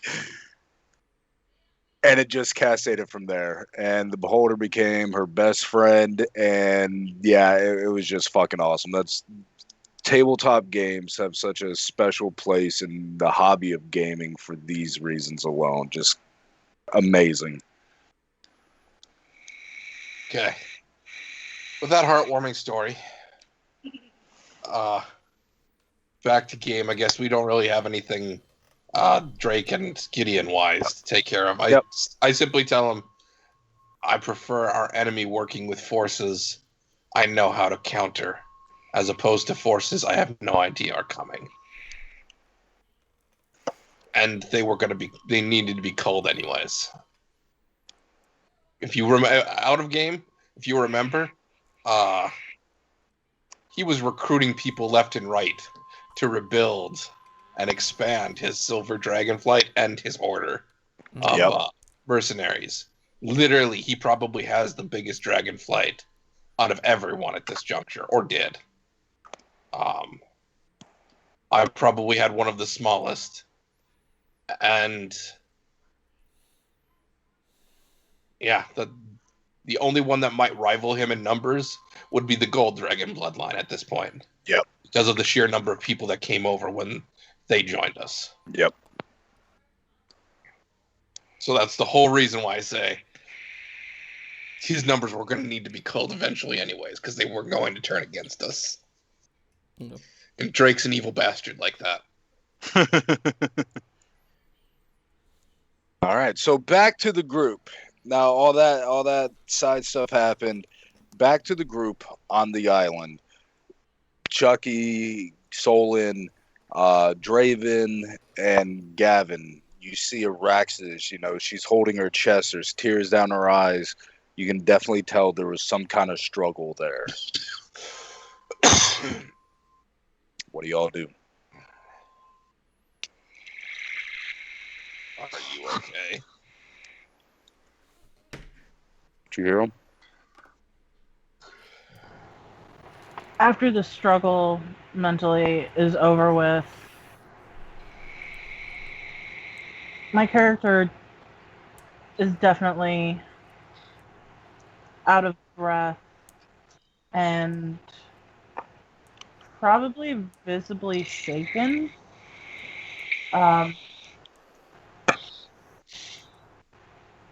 Keeping her eyes to the ground, she'd just say, "My father's gone, and my brother controls a fraction of our people, and he's not done screwing with us."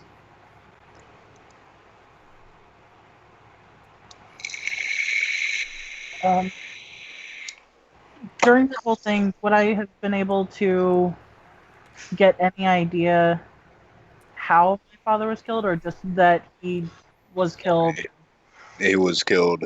You out of game, so you have an idea. It was the entity that made Drake choose. I had a feeling that out of game that was that. Yeah. So yeah. Dad's dead. Brother's a dick. Mother's dead. You're an orphan. At least my face isn't on a milk carton. Might as well be. You're stuck on an island. God damn it.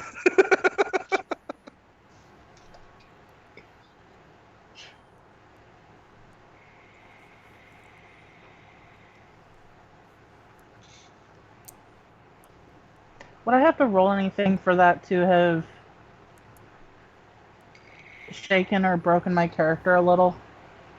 No, that's you role playing. How you want to role play. This is a pivotal moment for how your character develops.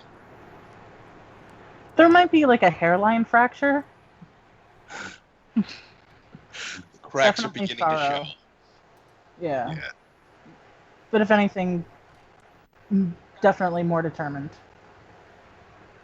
My Okay. brother has to be defeated.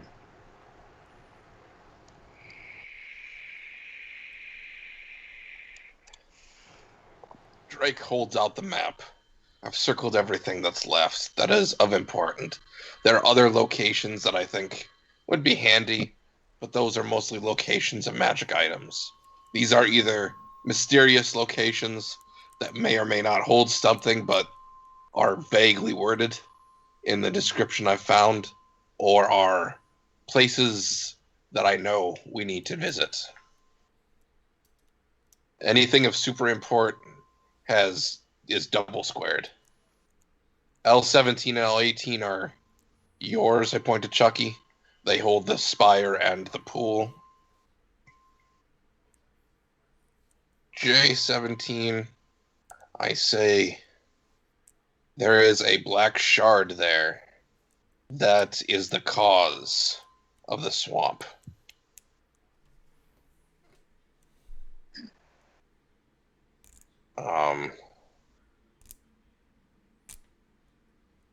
J17. Thought you said J17 and L17 was his. L17 and L18 are his. Oh, J17 gotcha. the swamp. And then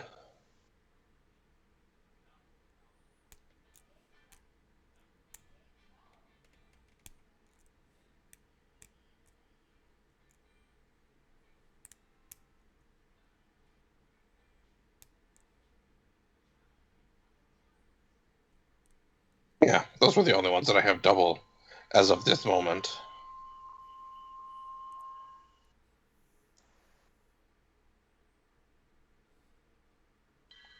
All right.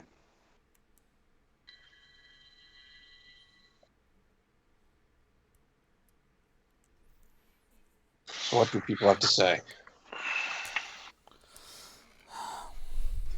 Well, my question is, what is the top priority that our group has?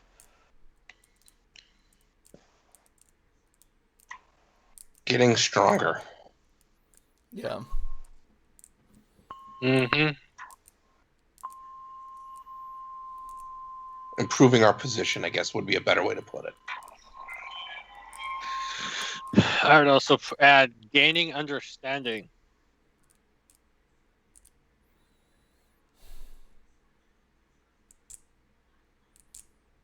I'm assuming this is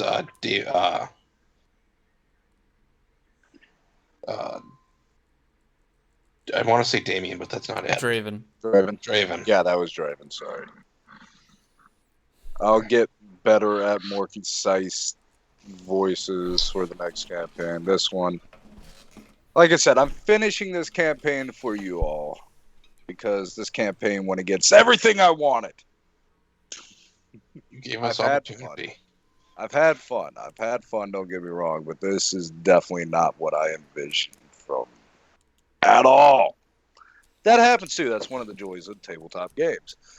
Okay. Have to roll with the punches, fuckers. What's immediately surrounding us right now is a bunch of dwarven ruins, and note, I haven't seen any dwarves in the world.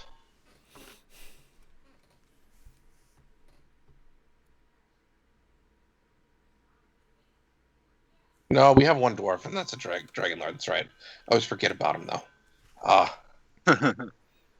I say, I haven't seen any dwarven settlements on these islands, but apparently they were here. A6 is more mysterious than anything, and those are the ones that are directly nearby. H7, I'm going to go ahead and double square that one because that is Cord's tomb, or not tomb,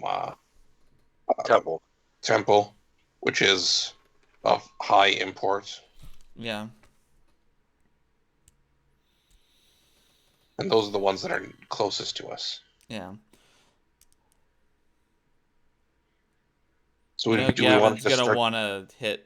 Was gonna want to hit both Cord's temple and Melora's, because anything that helps with the protection of Nair, he'll want to do as fast as possible. I don't know if it's just me or this island, but there are Melora's groves all over the fucking place. Not just the main one that's corrupted. There's 6 of them. Yeah. And that's the only 2 real temples on this island? There's 3 temples. Yeah, there's 3 temples. There's Cord's. There's Melora's Sacred Grove, which is her temple. And you have Serenrace. Yeah. Mm.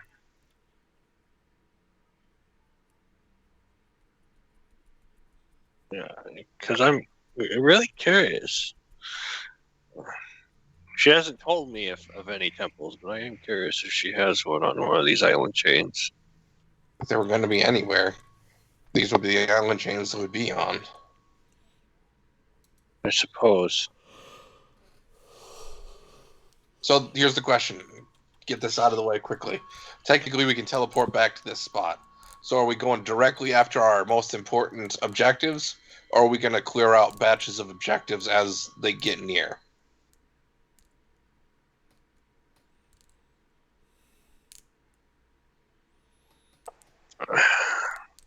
I kind of want to say most important objectives, but I might be a little bit biased on that.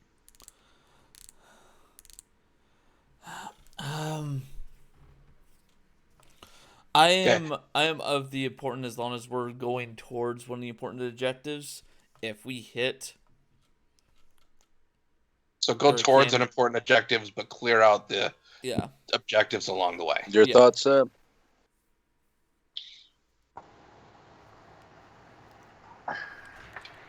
The choices are clear out along the way or teleport directly.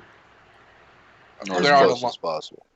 Clear out or clear out batches. We have a grouping that is near us right now, so we'll clear out that grouping, and then maybe go to Melora's temple and clear out that grouping, and then maybe Cord's temple, clear out that grouping, and just kind of clear out adjacent large swaths of groupings of objectives and continue on like that. not necessarily of import, but using the places of import as, hot zones to radiate out from? Or do we just, clear along a path?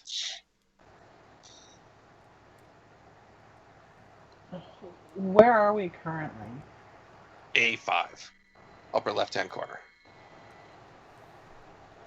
So to hit the important things, we'd have to go to H7 and then almost directly south to the J17 and L17 and 18. Because that's the main things that we want to hit. And Technically, the next closest one would be here. There's just a lot in that square, so I didn't double square it. Because this would be Morlor's Temple. Would it make sense to hit the things along the way to H7, head up towards, L5, and then get some kind of teleportation down to the 17 and 18s? If I had to pick a route for us, I think the most poignant or best routes would be to do the direction thing, just work our way towards H7, go up to here like you guys were saying, but then follow, and I'll use the ruler, from the Laura's Temple here and work our way down here towards the L17s, because you have to remember,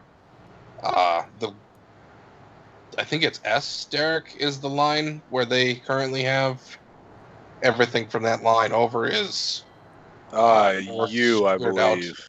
It's U over. No. Let me look. I can look real quick. Yeah. It's everything from T. T. To the right of T has been cleared out by the north already. We cleared out a couple of rows to the west of that already to make it so we have some time. But you have to remember that line is going to continue to move as the days progress. Yeah. Further and further over. And if we don't want to lose these opportunities, we need to hit that zone. Gotcha. We do need to hit that zone. I'm with you. Let's go towards, I like the going towards H7, clearing what we can, go towards Melora's, clearing out what we can, and then go straight to that P line and clearing that as we go south towards the other hot spot of L and L17, 18, and all that. Okay. So A6, B5. So we're going to A6 next. What did you say, Sam? I agree with Dan's plan. I had questions about the markings and stuff. The stuff that's in the yellow colors is stuff that's underwater now? Yellow is what we've already explored. The orange yellow dots. Yeah, yellow dots are what you've already explored. I mean, orange, the stuff that is like filled in yellow, orange. The filled in orange is destroyed lands. Yeah. There's still some stuff standing in there, especially if it's things of things that could stand that level of destruction, or had some form of protection. But generally, that's water and devastated landscape. What about the stuff that's like black border? That was Vorgoth's territory back in the day. Yeah, Okay. that has very little reality or impact on reality anymore. Yeah. And the snow zone was continuing to expand, or did we stop that, or was it stopped? It's still continuing to expand from what we know. We do know that there are orbs that are being placed or were trying to be placed in the east to help speed up said expansion. So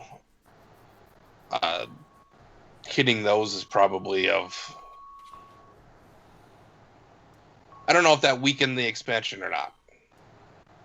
I know Drake said he destroyed one of those orbs. An orb that was being used to expand the snow domain. I mean, we could add it to the to-do list to check out to see if there's something we need to do there. But There's I a think bunch of what shit we to do did, in there, but the that's double more of boxes a... are the most important. Okay. So, Derek, We can finally start moving on again. Yay! A6 is All what right. I'm guessing, guys. Like A6, Yeah. B5, C5. Throughout What do you have A6 in your notes? So I can... that is the Pale Stone. That drives away giant pale stone, wards off aggressive animals and beasts in the hex. Okay. So as you enter there, Gavin, as you are exploring, I'm guessing you all are taking your skiff. Yes, I strictly, repeatedly remind Draven, don't touch the ore. Whatever you do, don't fucking touch the ore. I have Solon. I have something for science. He creates a mage hand to touch the ore, and the magic just destroyed. And he writes down in his journal. And I have Don't touch Solon. ore. And I have Solon give him 2 coins to give to me. Because I don't know if me giving him coins would even work at that point. So I pay for I pay for me and Draven's passage. Fascinating. There are countless artifacts that have countless rules. This artifact has a set of rules as well. He makes note of that. As you make your travels, as you get closer to this large pale stone, it reminds you of your home in Valyria of the Order of Palestone.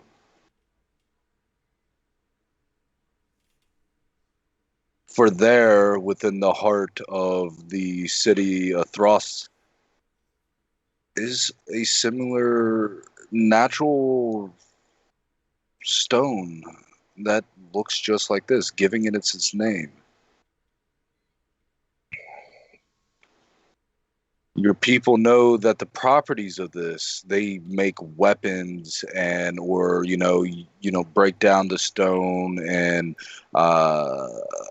outline their weapons and armors with it to give protective magics and the abilities to bypass monstrosities, resistances, and immunities. Okay. When we get close to it and I recognize it, I'll let everyone know and why I recognize it.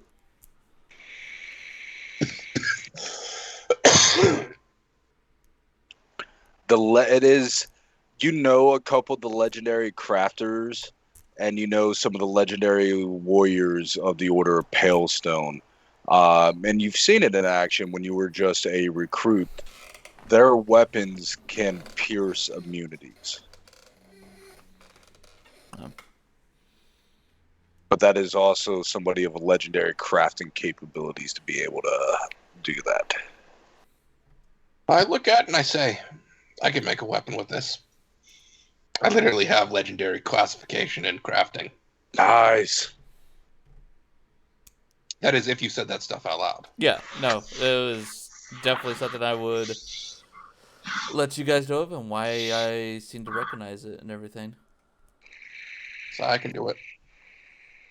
Well, I don't have magic crafting, but I do have legendary and craft. I have the magic crafting as well. I can do it.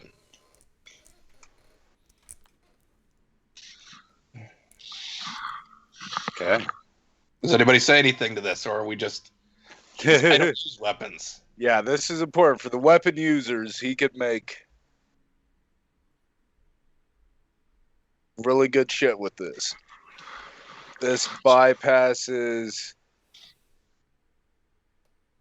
Okay, so to make it clear too, because my notes and everything, basically when you're making the weapon or the item, you choose a classification of enemy, and that classification of enemy, this weapon bypasses their immunities and resistances.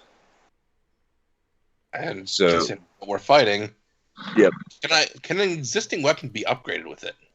Yes. That definitely would have been something Chucky would have asked. Yeah. Yes, it can. It is more of an extensive process. You would have to create the formula for it, but you can augment existing gear with it. I look at Simon sitting on Chucky's back. What would you say if you could Parts up. cleave through your master's enemies without having to worry about being cock blocked, sword blocked, phantom blocked?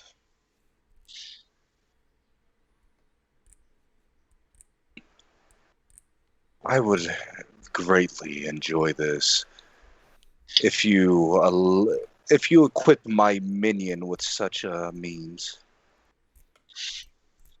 Chucky just rolls his eyes. So I look at the giant pale stone. Like, are we talking like 2 tons? What are we talking about here? Oh, that thing right there, the entire stone, it goes to the sea bottom of this. That's a good 120 ton.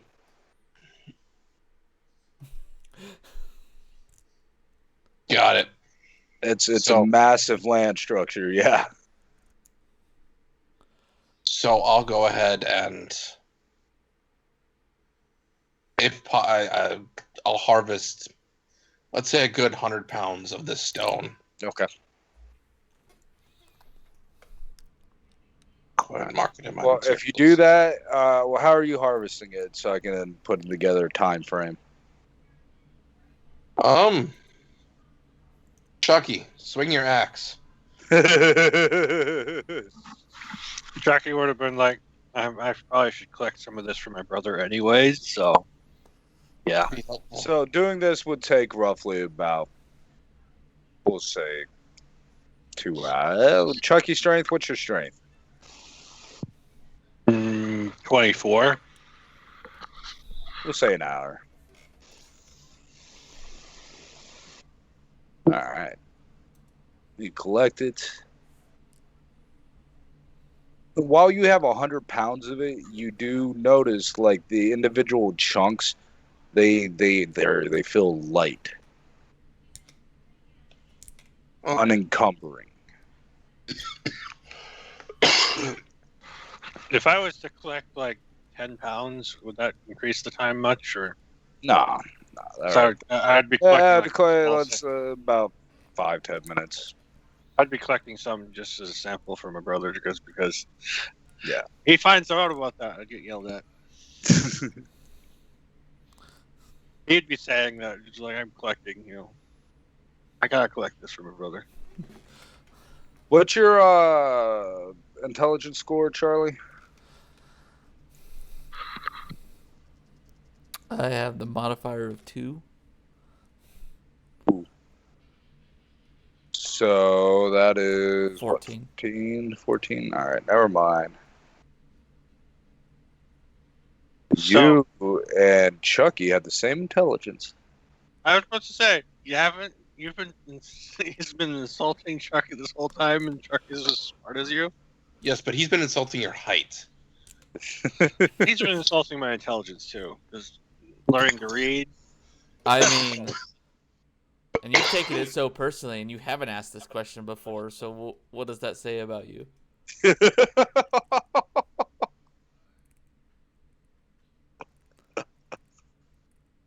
Damn. All right.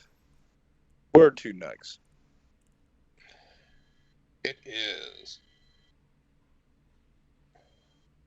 Sorry, I had to finish writing that down. We are going to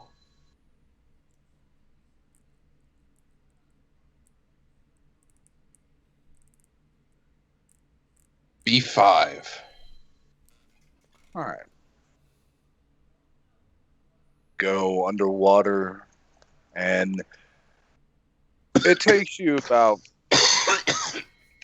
we'll say, a quarter of the day to really investigate the area. And while there isn't anything of much importance, you can see the history there, what survived, what not. It isn't until you find things to detect magic and various different things like that. There is a small chest. I'll let you know if that triggers anything, but there is a small chest, maybe 1.5 by 1.5 foot, by a foot. That's just wedged between one of the old stone buildings and the sand underwater. It looks, out of everything here, it looks like it's still in pristine condition. Who There's finds no it? wear and tear.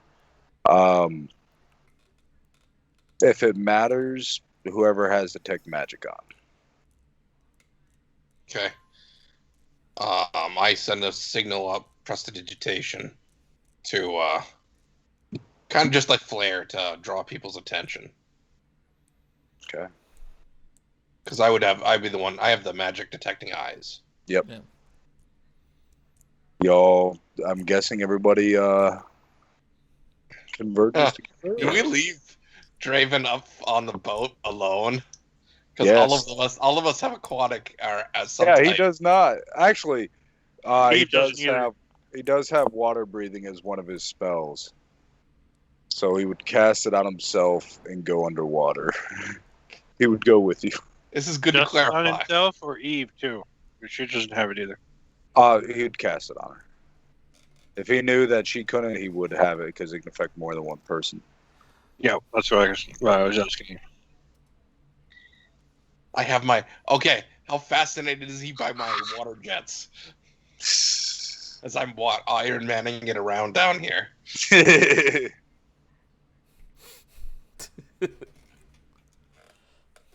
Draven, he's looking at it, and you can look like you see him stop himself because he's ready to pull out his journal, and he's nope, bad idea. And then he's like, never mind. You see him.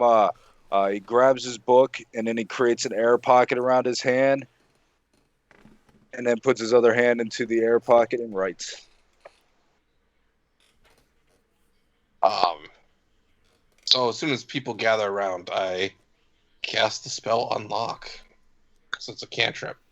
So any lock under 22, I think, unlocks for me. It unlocks. It doesn't automatically open, but it is in fact unlocked. 24, my bad. I gesture for Chucky. You want this opened? Yes. Well, do we want to open it underwater or take it back up to the skiff? That is a valid, good point. Yeah. Picking it up.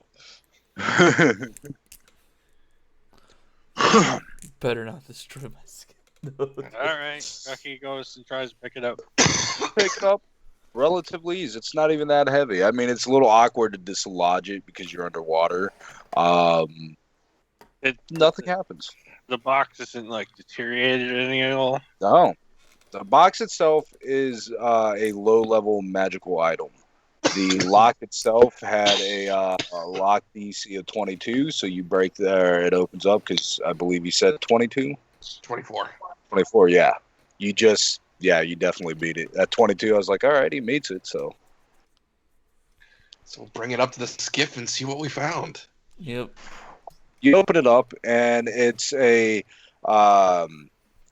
journal, not a journal, but kind of a formula book. And you thumb through it and whatnot, and it is a formula to create a forge of creation. And I'm talking about, you see diagrams, it's an actual forge.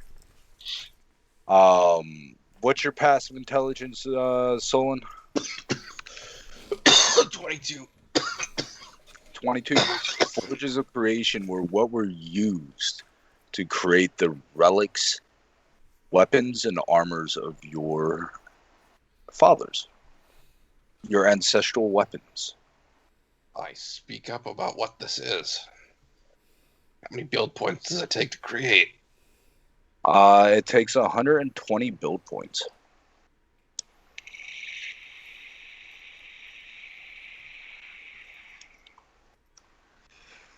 In roughly a month's time, unless you have multiple people. I'll allow you for every double increment of its cost to reduce its time by half. So, To what extent?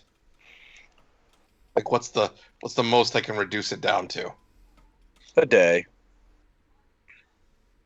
Okay. So half, 2 weeks. Another half, week. 2.5 days, 1 day.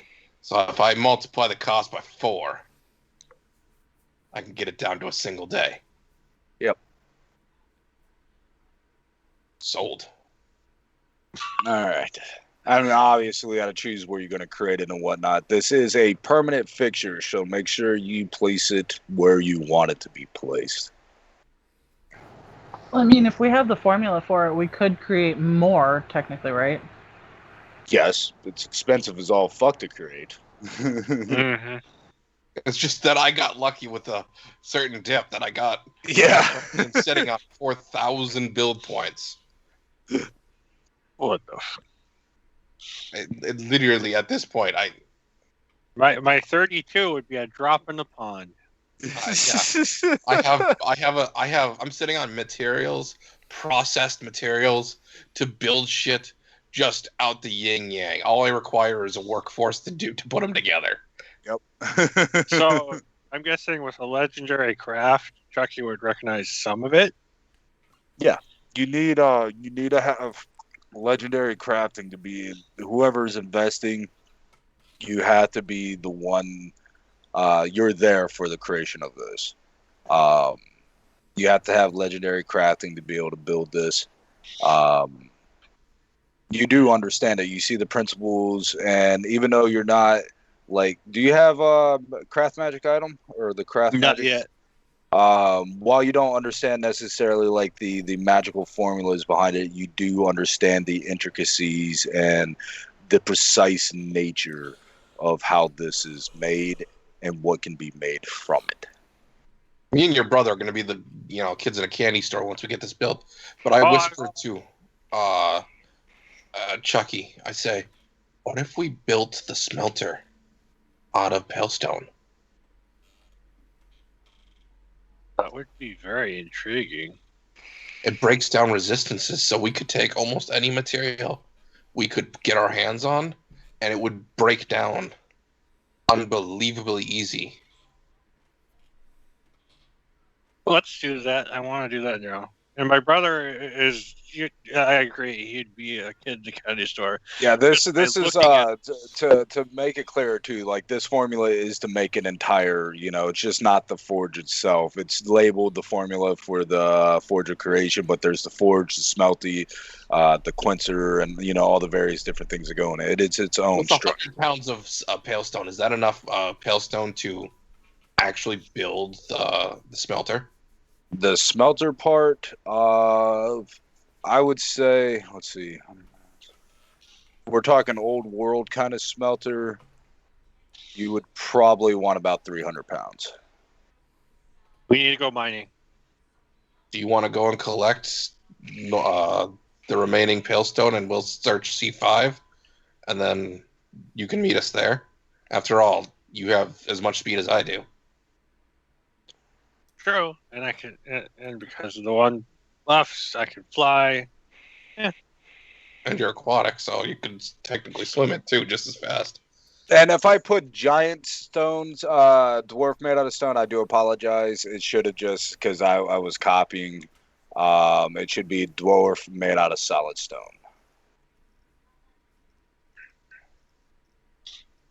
Or C5, sorry. So, yeah, C5 is where 300 pounds is how much? I don't know if I have enough room in my bag of holding for that. 300 pounds, because they use bulk, which is arbitrary. These are hunks of stone. We'll say 2 pounds is one bulk. No. Give him my Pounds is one bulk. +4. He gives you his +4 bag of holding. Oh, Or his because type 4. that would help. Because I only have a T1 bag of holding. You have to look at what a T4 has. I don't remember right off the top of my head. See, but these are like, and I know I'm going on a side tangent here. These are like the key differences of like what system to really do, because like 5th edition, does not have the different types of bags of holding. It has one bag of holding. Just saying. That always irritated me. I don't know why they went that route with 5th edition. Because of lack of space. Literally, there's a fraction of the magic items there should be in 5th edition, but that's not the point. Yeah. Mhm. But back to game here. So underwater, there are remnants of the Dwarven ruins, and then you see a preserved statue of a dwarf. He is wearing impressive full plate armor, and it is stone as well.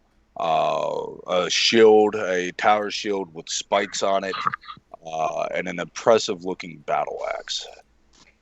FYI, guys, whenever we finished exploring a square, I put a gold square in the to show that it's been explored. Mhm. That way, Derek, you know too to put the yellow dot whenever you get a chance.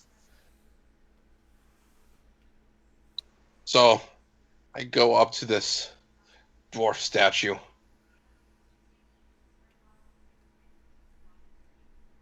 As you go up to the dwarf statue, you can sense the magic that is keeping it preserved.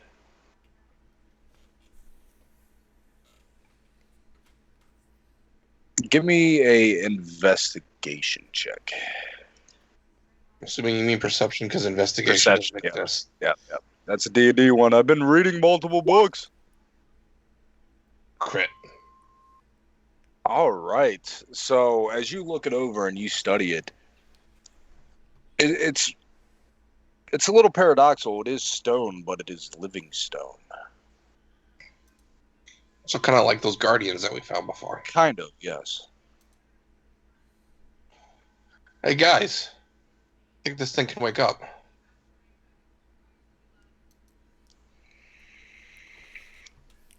It says it can wake up. I don't sense like any spirit from it or anything like that. Actually, you do. There is a spirit spirit inside. As you focus on it, there is a soul. It is a very, very old soul.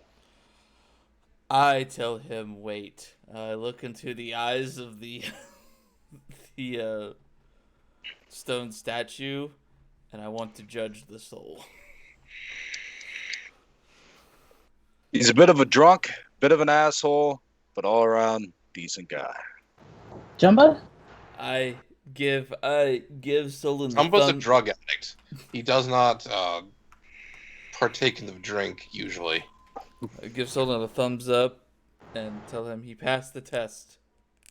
He is the usual dwarf.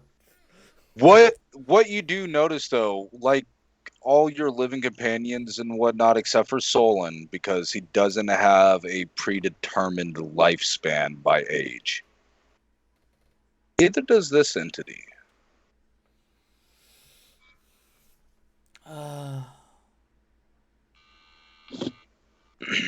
Much like the dwarf entity that I can't fucking remember his name.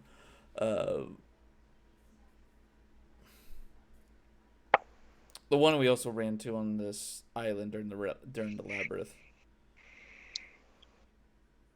The one that was turned to stone, that was praying to, or was holding its hands up, and as if giving something to the statue of the sword.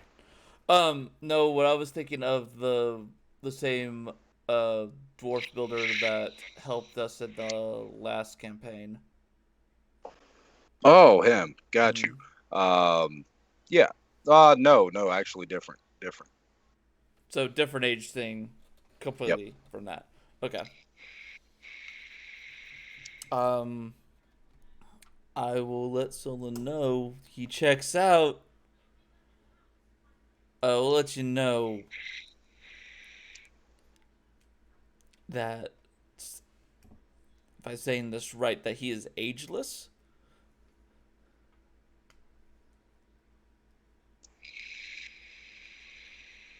Got it. So take that for what you will.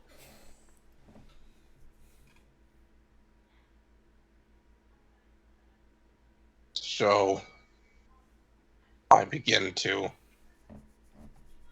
All right, give me a Arcana, Nature, or Occult. Or if you have Dispel Magic. I have a dispel magic. So in other words, nature. Yep.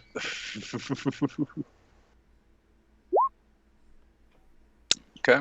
Does that stand? Token to reroll.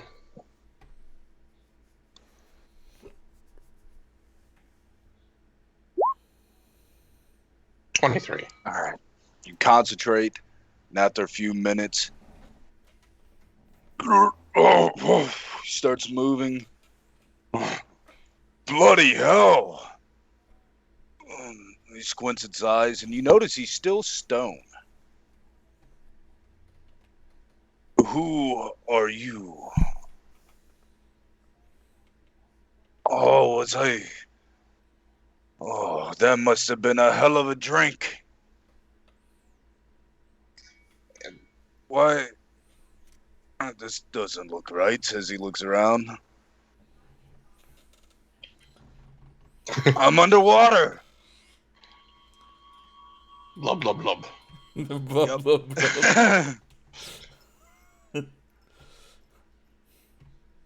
He squints his eyes further, like, even more squinty. That's right, squinty at each of you. Care for a lift? Is that a short joke? Haven't decided yet. Do you want to get out of the water? He jumps up and then he just sinks right back down because he's made out of stone. Oh my god, you found someone who's actually offended at short jokes, Charlie. I would like a lift. I will carry the stone man. How much can you pick up? Everything. What's your strength? Strength score is 22. He has his encumbrance is 24. Or his bulk, I should say, is 24. Sorry. Pretty sure you picked that up with ease at that point. 22. No, look at your character sheet. It should tell you.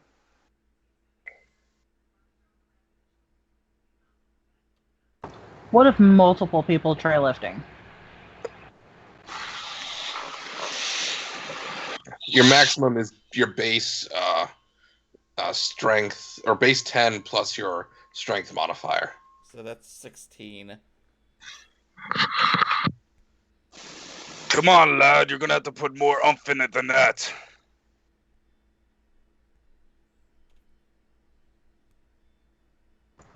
What if multiple people lift and he kicks his legs really hard? Kicking the legs isn't going to do shit. If multiple people lifted it, you could do it. I mean... Oh, you're a pretty young lass. Here, you can help me up. Yeah, trust me, you don't want me to help. My encumbrance is negligible. I've chewed on toothpicks thicker than you, Green Bean. And I've talked to less dense stones than you are. Fair. So have I. I do Motions ask... with his hand towards the dragon-blooded woman. I attempt to lift him. With you and Gavin, you do manage to, while you're kicking your legs as hard as you can, start to raise him up. Jeff would help. Probably help if he was in dragon form. He goes into dragon form, and one thing you notice, he is a huge creature now, not a large. Ooh. And so of course, he picks him up with ease at that point. Yeah, he swims. Because I think encumbrance works differently for mounts. Because isn't it like ×4? Yeah, it depends their size and what kind. Yeah. Larger creatures can pick up far more than smaller creatures. So with him being huge, he actually swims underneath the three of you, lifts up where all three of you are on his back, and just starts moving his wings, and you all ascend up. I will remind Solon that might need to pay for this this guy as well. I don't know exactly what would happen to him if he doesn't pay, being the ageless. Does the kick skip over. have a weight limit? Is that a fat joke? Yes. Yeah. I kick over 6 coins to Gavin. Oh, no. You see him reach into a stone pouch that actually moves as if it was cloth, and he pulls out a solid platinum coin. Now, this isn't just like any other platinum. This is the purest platinum you've ever seen, and hands it to you. And I keep my 2 coins. I Still pass for the 2. I appreciate your payment. Don't touch the ore. I have nothing for that. I won't touch your ore. So, how did you get to the bottom of the ocean? In the middle of dwarven ruins? And what are you? Are my 2 questions. I am a dwarf, if you can't tell. You're a statue. Excuse me? You are We have stoned. plenty of statues around here. He looks at his hand. Ah, this is a beautiful complexion my mother gave birth to, if I had one. Oh, shit. He has that kind of sense of humor. I mean- what is the age? What time do I find myself? I relay the date. Ooh, Oh, I've been asleep a long time. I am one of the first dwarven people, if you will.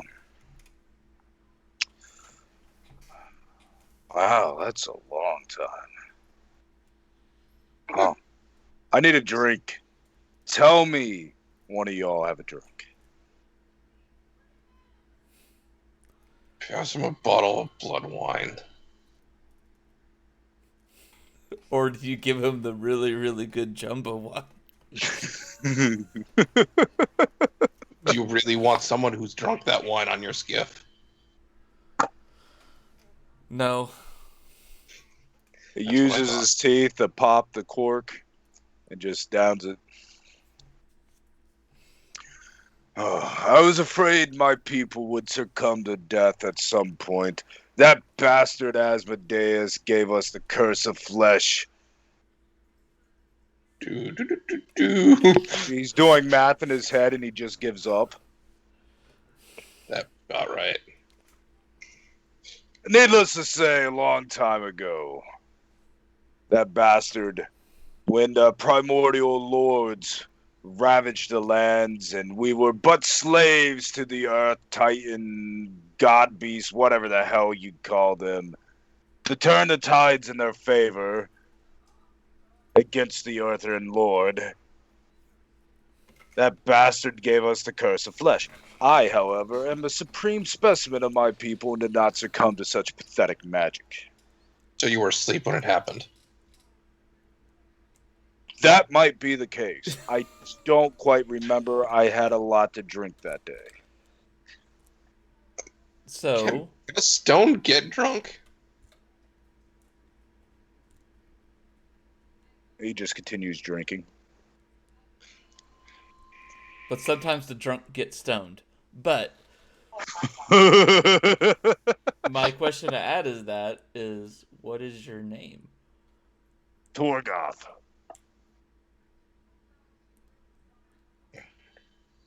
T-O Goth. There's an R in there, but okay. Oh, look at the elf doing all his fancy book learning on me. Hey, if I'm an elf, then you're just a plain regular dwarf. You take that back. You take back that I'm an elf. Fine. While they are doing that, I am moving the damn skiff. Are we waiting for are we waiting for Chucky?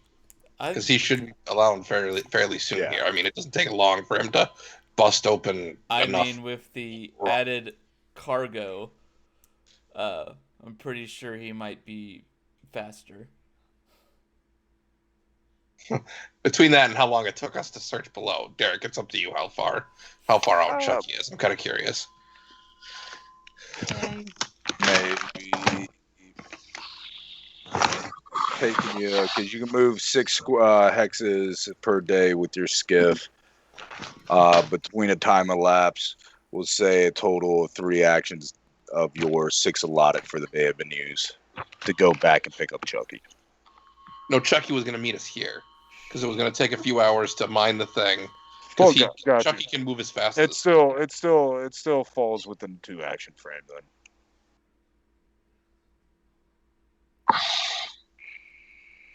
Chucky, as you return, there's a stone dwarf on the skiff.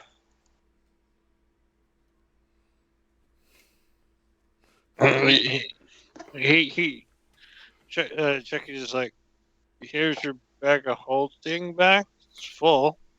Thank you very much. I'll get him started up. Who's our new friend? I am Torgoth, and who are you, little one? They call me Chucky.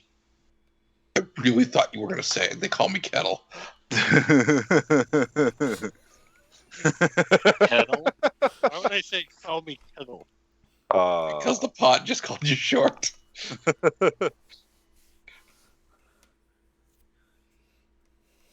You know, I don't think Chucky even caught that.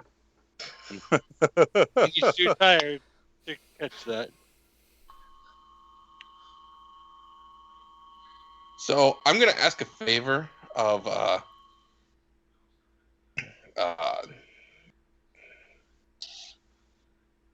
Gavin's girlfriend, Nair.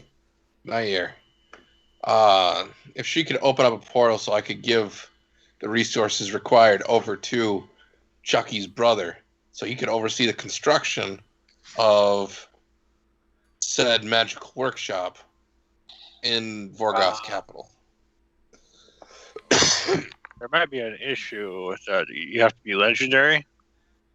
No, He's not legendary yet because he didn't get that bonus buff that made me legendary. Because you can't up a skill to legendary until 15. well, I thought you had to be legendary to use the No, to craft it. smith. To craft it, you have to be legendary. Yeah, you have to have your foreman of this also be legendary. Fuck. That's the set. You do know one NPC on the island that is a legendary crafter, and that's Vorgoth. What? Vorgoth's a legendary crafter. We knew this? Yeah. Somehow I don't remember ever being told this. Same. Surprise! Actually, we might have one other. Looking across the skiff. Since he's so stereotypical dwarf. Oh, you're paying good old Torgoth attention now. Well, That they've I been have so something- generous to give you my presents. What do you need? I was only half paying attention. What do you intend to do now that you're woken up? What do you want to do? The world's going to shit. He rubs his stone beard. The world's going to shit. People have invaded the island left and right. Demons run everywhere in their spawn.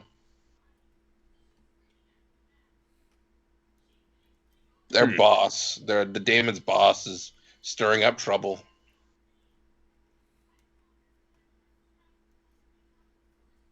Where did you find this guy? The bottom of the sea. That explains a lot. I'm tempted to call him Ariel. Is that a reference to something? Yep. You listen here, I am no redheaded mermaid fuck. He's a whatchamacallit. So we got the reference. Well, I knew the reference. No, I mean, me in game, was my I say. character. In game, I'm saying he got the reference. Well, I am a fighter by trade. I kill with the best of them. Since you were kind enough to wake me from my slumber, that stretches. Well, I really only meant to take a nap on my watch because it was boring as fuck. But, fast forward an untold amount of time, I find myself without work. Looks like my home is underwater. So, are you all needing an employee? Yes. Yes, we are. Good. My rates are very reasonable. What are your rates? You can tell he's like he wasn't expecting you to give a follow-up question.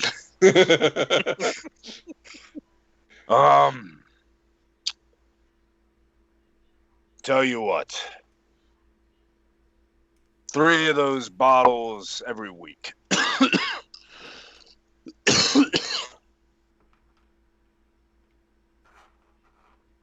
Screw it. I pass him with the next 2 bottles. Paid up for a week. Awesome. I am a mythic crafter, as he cracks his knuckles. We need this built, and I hold up the forge. Design. I haven't seen this in some time. Was it my great uncle or was it? I don't remember. Bastard is the one that crafted this formula or made the initial one for some prophesized winged dragon fucks. Don't remember. But I can definitely replicate this for you. Okay. I have the resources, but we want to make one modification. We want to turn the smelter from regular stone and use pale stone instead. So we're going to make it better. This can be done. We had some workings with this pale stone in times past. Excellent material to use. And I'd ask if Charlie could ask Nair to help transport our current employee. And I give him the resources to get it done in a day. Excellent. He looks to you, Araxis. If you'd like to have a drink later, I got some wine. It's been so long since I've been blessed with the company of such a beautiful lass. I just kind of forcibly half smile and try to be like cheerful and wave him off. Even better. She looks uncomfortable. I raise my hand and I go, about my shoulder height. I'm sorry, you must be this tall to ride that ride. I let that stand.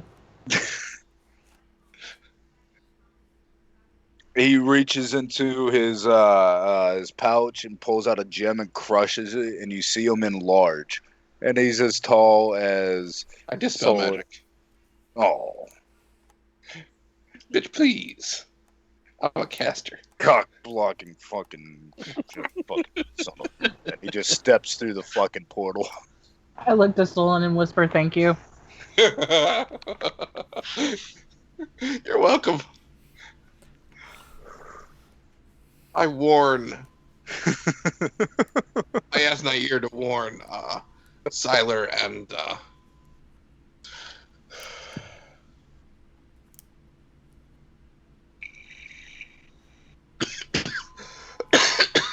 excuse me. Vale? Yeah. Well, Vale, and I was just looking to see if anybody else is there that needs to be warned. Blinks would probably want to know about that blueprint. Yeah, and your brother probably. So Vale, Siler, and Blinks. your brother. Yeah, Blinks. Warn all the women.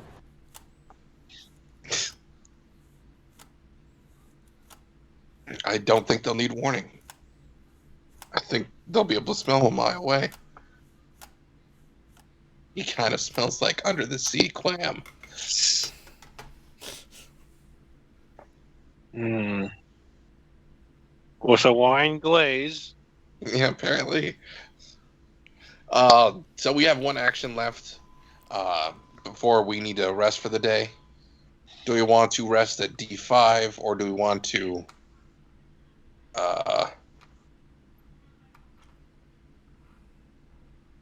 head back to the Drow village? D5 would be put us closer. Yeah, I say just keep going closer. We'll just rest at D5. Okay. Move to D5 and rest there. As you're finishing traversing C5 and you're about to move in to the Hexa D5, out in the middle of the ocean before you could start really seeing the land, you see a very peculiar sight. There is a large wood log, and on it looks a very wet and miserable owlbear clinging to it. Is it a baby owlbear? It's about medium size. Did I hear Albert? Yes. Dibs. I have It could be a nickname. baby. Owlbears are big creatures. Dibs. I'll race you. I hamstring him. Damn! When I look at the With owlbear, my is it sword. just an owlbear? It is just an owlbear. Because of your spirit sight, you know it is but an infant. A cub. While it is a medium-sized creature, it is an infant. I will let them know it is just a baby. And I let them have at it while I go set camp. And Chucky just sits there and watches. So what's As soon your as they speed? get far enough away, he starts like, "You want to bet? Who's gonna get it?"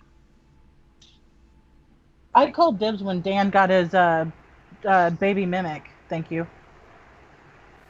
That's nice. So what's your speed? If you're on Jaffa Mill, 160. She has a base speed of 160? That's If not she's right. Riding, hold on one second. Let me double check what the huge dragon speed is. I went through a literal insane amount of buffs to get the current speed I'm at. There's no way he's 160.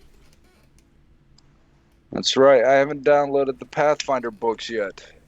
Hold on. If anybody could send me all the Pathfinder books, that would be phenomenal.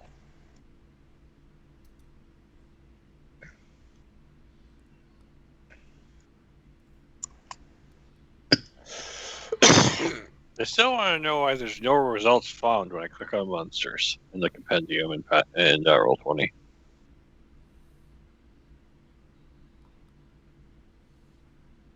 Is anyone else getting this, or is it just me? No, I got the same thing. What the hell's going on?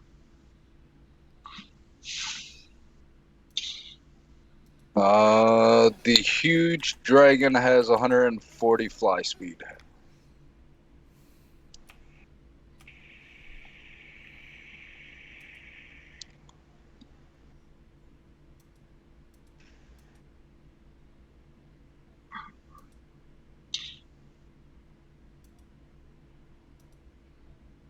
Also has cloud walk, and its movement speed on foot is 50.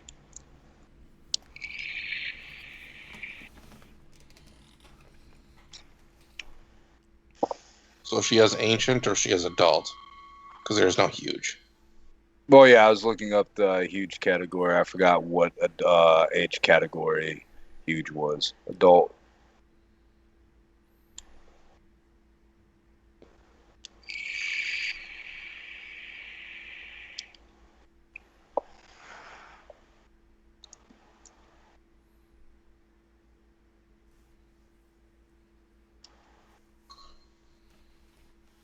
So, how far out is the cub?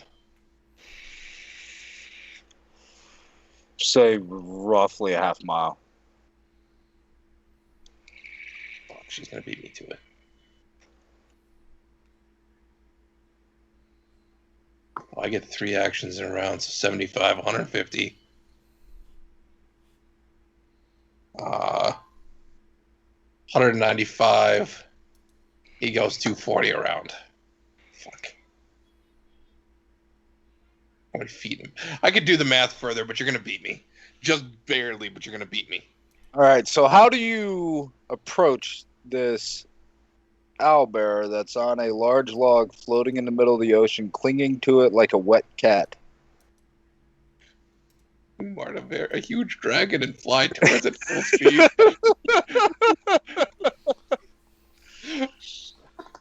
And scare the shit out of the cub. Oh, this is even better than I could have hoped. Meanwhile, I'm going to come in after the dragon and be its rescuer. Thank you for helping me take this.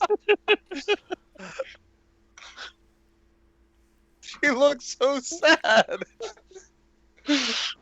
Dan, don't take this from me. I called dibs like months ago. Do you have a place to keep the owlbear cub? In my arms?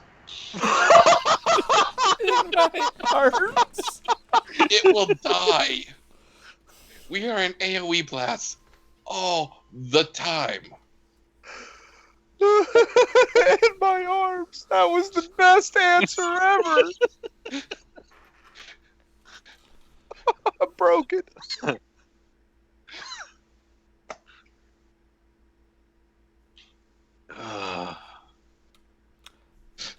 But how do you approach? She's in the middle of a desperate race versus me, so my statement isn't far off. I know. How do you approach? Dan is really trying to, like, beat me to this owlbear? Yes. How do you approach? You have them on speed. You're going to get there first, but how do you approach? You're on a dragon.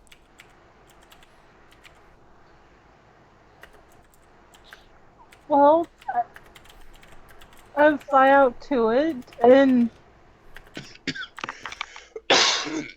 just, like, a little bit out, I would have Jeff land in the water and kind of, like, duck paddle over, and I would talk sweetly to it and see if I could coax it off the log. So as you land, all right, and you start doggy paddling, first off, it looks scared and it starts backing up, and it's like, "Arr!" Making a fucking hissing noise. I don't know how an owlbear sounds, but it looks scared because large dragon, you're at its sight, and as you start coming up, projecting nothing but loving vibes. both of you give me an animal handling skill real quick. Yeah, but Jeff isn't. Jeff is a giant reptilian predator. And now you just see his head floating slightly what above he's the water. doing. Jeff knows my intent. He would be helping. That's a little brother or sister. Jeff, give me a nature check. Or not nature check. Fun fucking Tyrannosaurus Rex with silver wings and teeth that are as big as this cub. You would barely be a snack. Okay, give me a nature check for Jeff.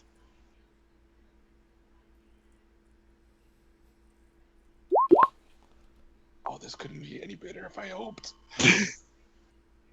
So, you don't got a token. I thought I did, because I thought somebody else took over the token. She can use my token. He's gonna let you use his token. Reroll. Okay. As you're starting to swim, towards it. You know, Jaff at first it looks like that initial roll. He kind of lifts his head up in the water and just those fucking draconic eyes and the fucking bridge of his head looks very fucking intimidating. So the fucking owlbear is right on the ass end of the log, and you see it kind of tipping up like this. You know, like it's about to go ass first in the water, and then you know it rises up, and Jaff, you know, puts a smile on its face, and it sees the warmness of you, and it kind of moves forward, and the log. Gentle, you're about 10 feet and you're about to get up to the log, and there's a portal that opens up and teleports away. As you look back, as you're looking around, both you and Solon, who were racing to get out there, you look back, and on the skiff, you see the owlbear cub next to Gavin, who's petting its head. Now you're I'm no petting longer it speaking too. to any of you.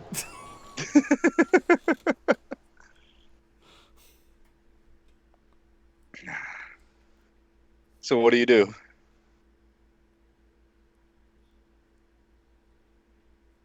The skip can't teleport, and it's not faster than we are. How the fuck did you get out here?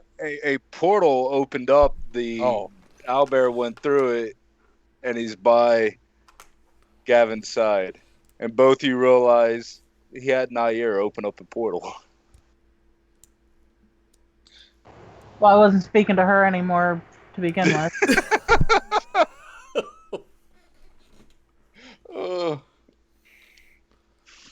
I do need you to give me a nature check, Charlie. Oh god. But now you help with this one because. Nair can't help you with that one. Oh no. Can I talk to it calmly? Wait. That's what the nature check is for.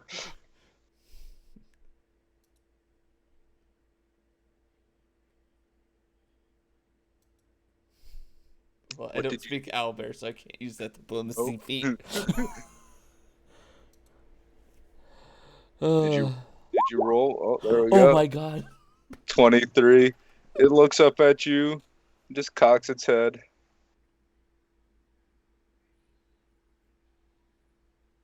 Then it looks back at the people that went chasing or, you know, trying to get to it. Y'all make it back to the boat. What do y'all do? Oh, let me see my blessings. I might be able to speak to animals.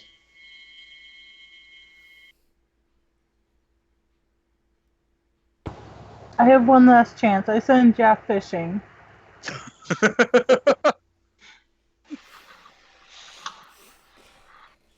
Okay. With Araxis's hopes completely shattered and my fun had with the calm down owlbear, I give her the chance to hold the owlbear. Oh, he gives me the chance. Okay. I'm gonna cock block because I can. So, to my left, a portal opens up. Two can play this portal game, bitch. And I very calmly open up the portal to my Melora's temple, where all the flowers of nature are currently blooming. All 101 of them. Okay. As it looks at it, it cocks its head.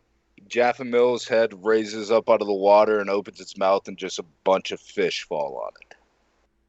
Not on the owlbear, but on the deck of the skiff. And its attention looks at the fish. So Both it's a you. nature roll off. Both you give me a nature roll off. Wow.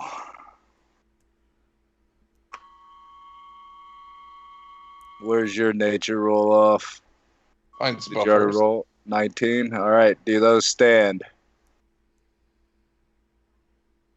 Mine has to. I don't have anything I can use. And it hasn't been a day yet, has it? Nope. You would have to use Nobody a has hero any point. token or hero points left, so Yeah. I have a hero point left. you gonna use the hero point? Jeff, Yeah, why not? I don't care. You suck. He's gonna let you re-roll. He's just sitting there watching it happen. I still have my token though. I win. I use my hero points to help you when in the roll-offs with your brother, but I don't. Did I use my token? Because I don't remember using my token. I think he just used his hero points. I don't remember him using his I think you token. used the hero point for Drake, not yourself. No, I used the hero points to help you when you were rolling against your brother. I used both of them during that. But I think I still have my token because I didn't use my token during that. Yeah, I don't think you used your token. So token. 30. Oh. The owlbear goes in there and you just crush Sam's heart. You can visit if you want.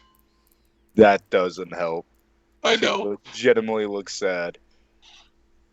The owlbear goes into the portal into Melora's Grove. All right. What do y'all do?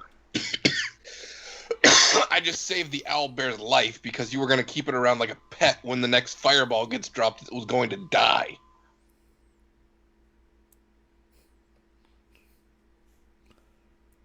So it would have been the hell is this? The weasel Sprinkle. or whatever? Yeah, Sprinkle. would have been Sprinkle. The zombie weasel.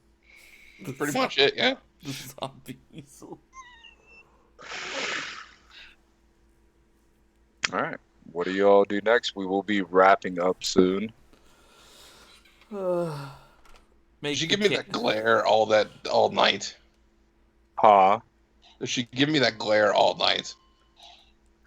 Probably. She's giving me a glare all night. Fine, you can have the stupid cub. Oh no, it's fine. You won. Okay. I'm going to act completely oblivious to the malicious intent that was behind that. Oh, okay. Glad to see you're over it. All right. So, any last minute things y'all want to do before we call it? Y'all are going to rest on D5. Yep. All right. Anything last minute things y'all want to do? Mm-hmm. No. All right. Then that is a good stopping point. Then next week we will pick up. Where are y'all going to next? G5 and G6. G5 and G6. Okay. And then I will plan for H7, I8, and then Melora's temple up there. Yeah, then the Okay. this batch of squares. Okay. Just want to have a game plan because some of those might have encounters in them. Because we haven't fought in a long time. Mm-hmm. These squares, and then we're going down this row Gotcha. until we get to over here at the bottom at L17, L18, and J17. Yep. That cluster. All right. Y'all have a good night, guys. It was fun. And we will be gaming next week. All right. All right. Later, guys. Later. Later. Later.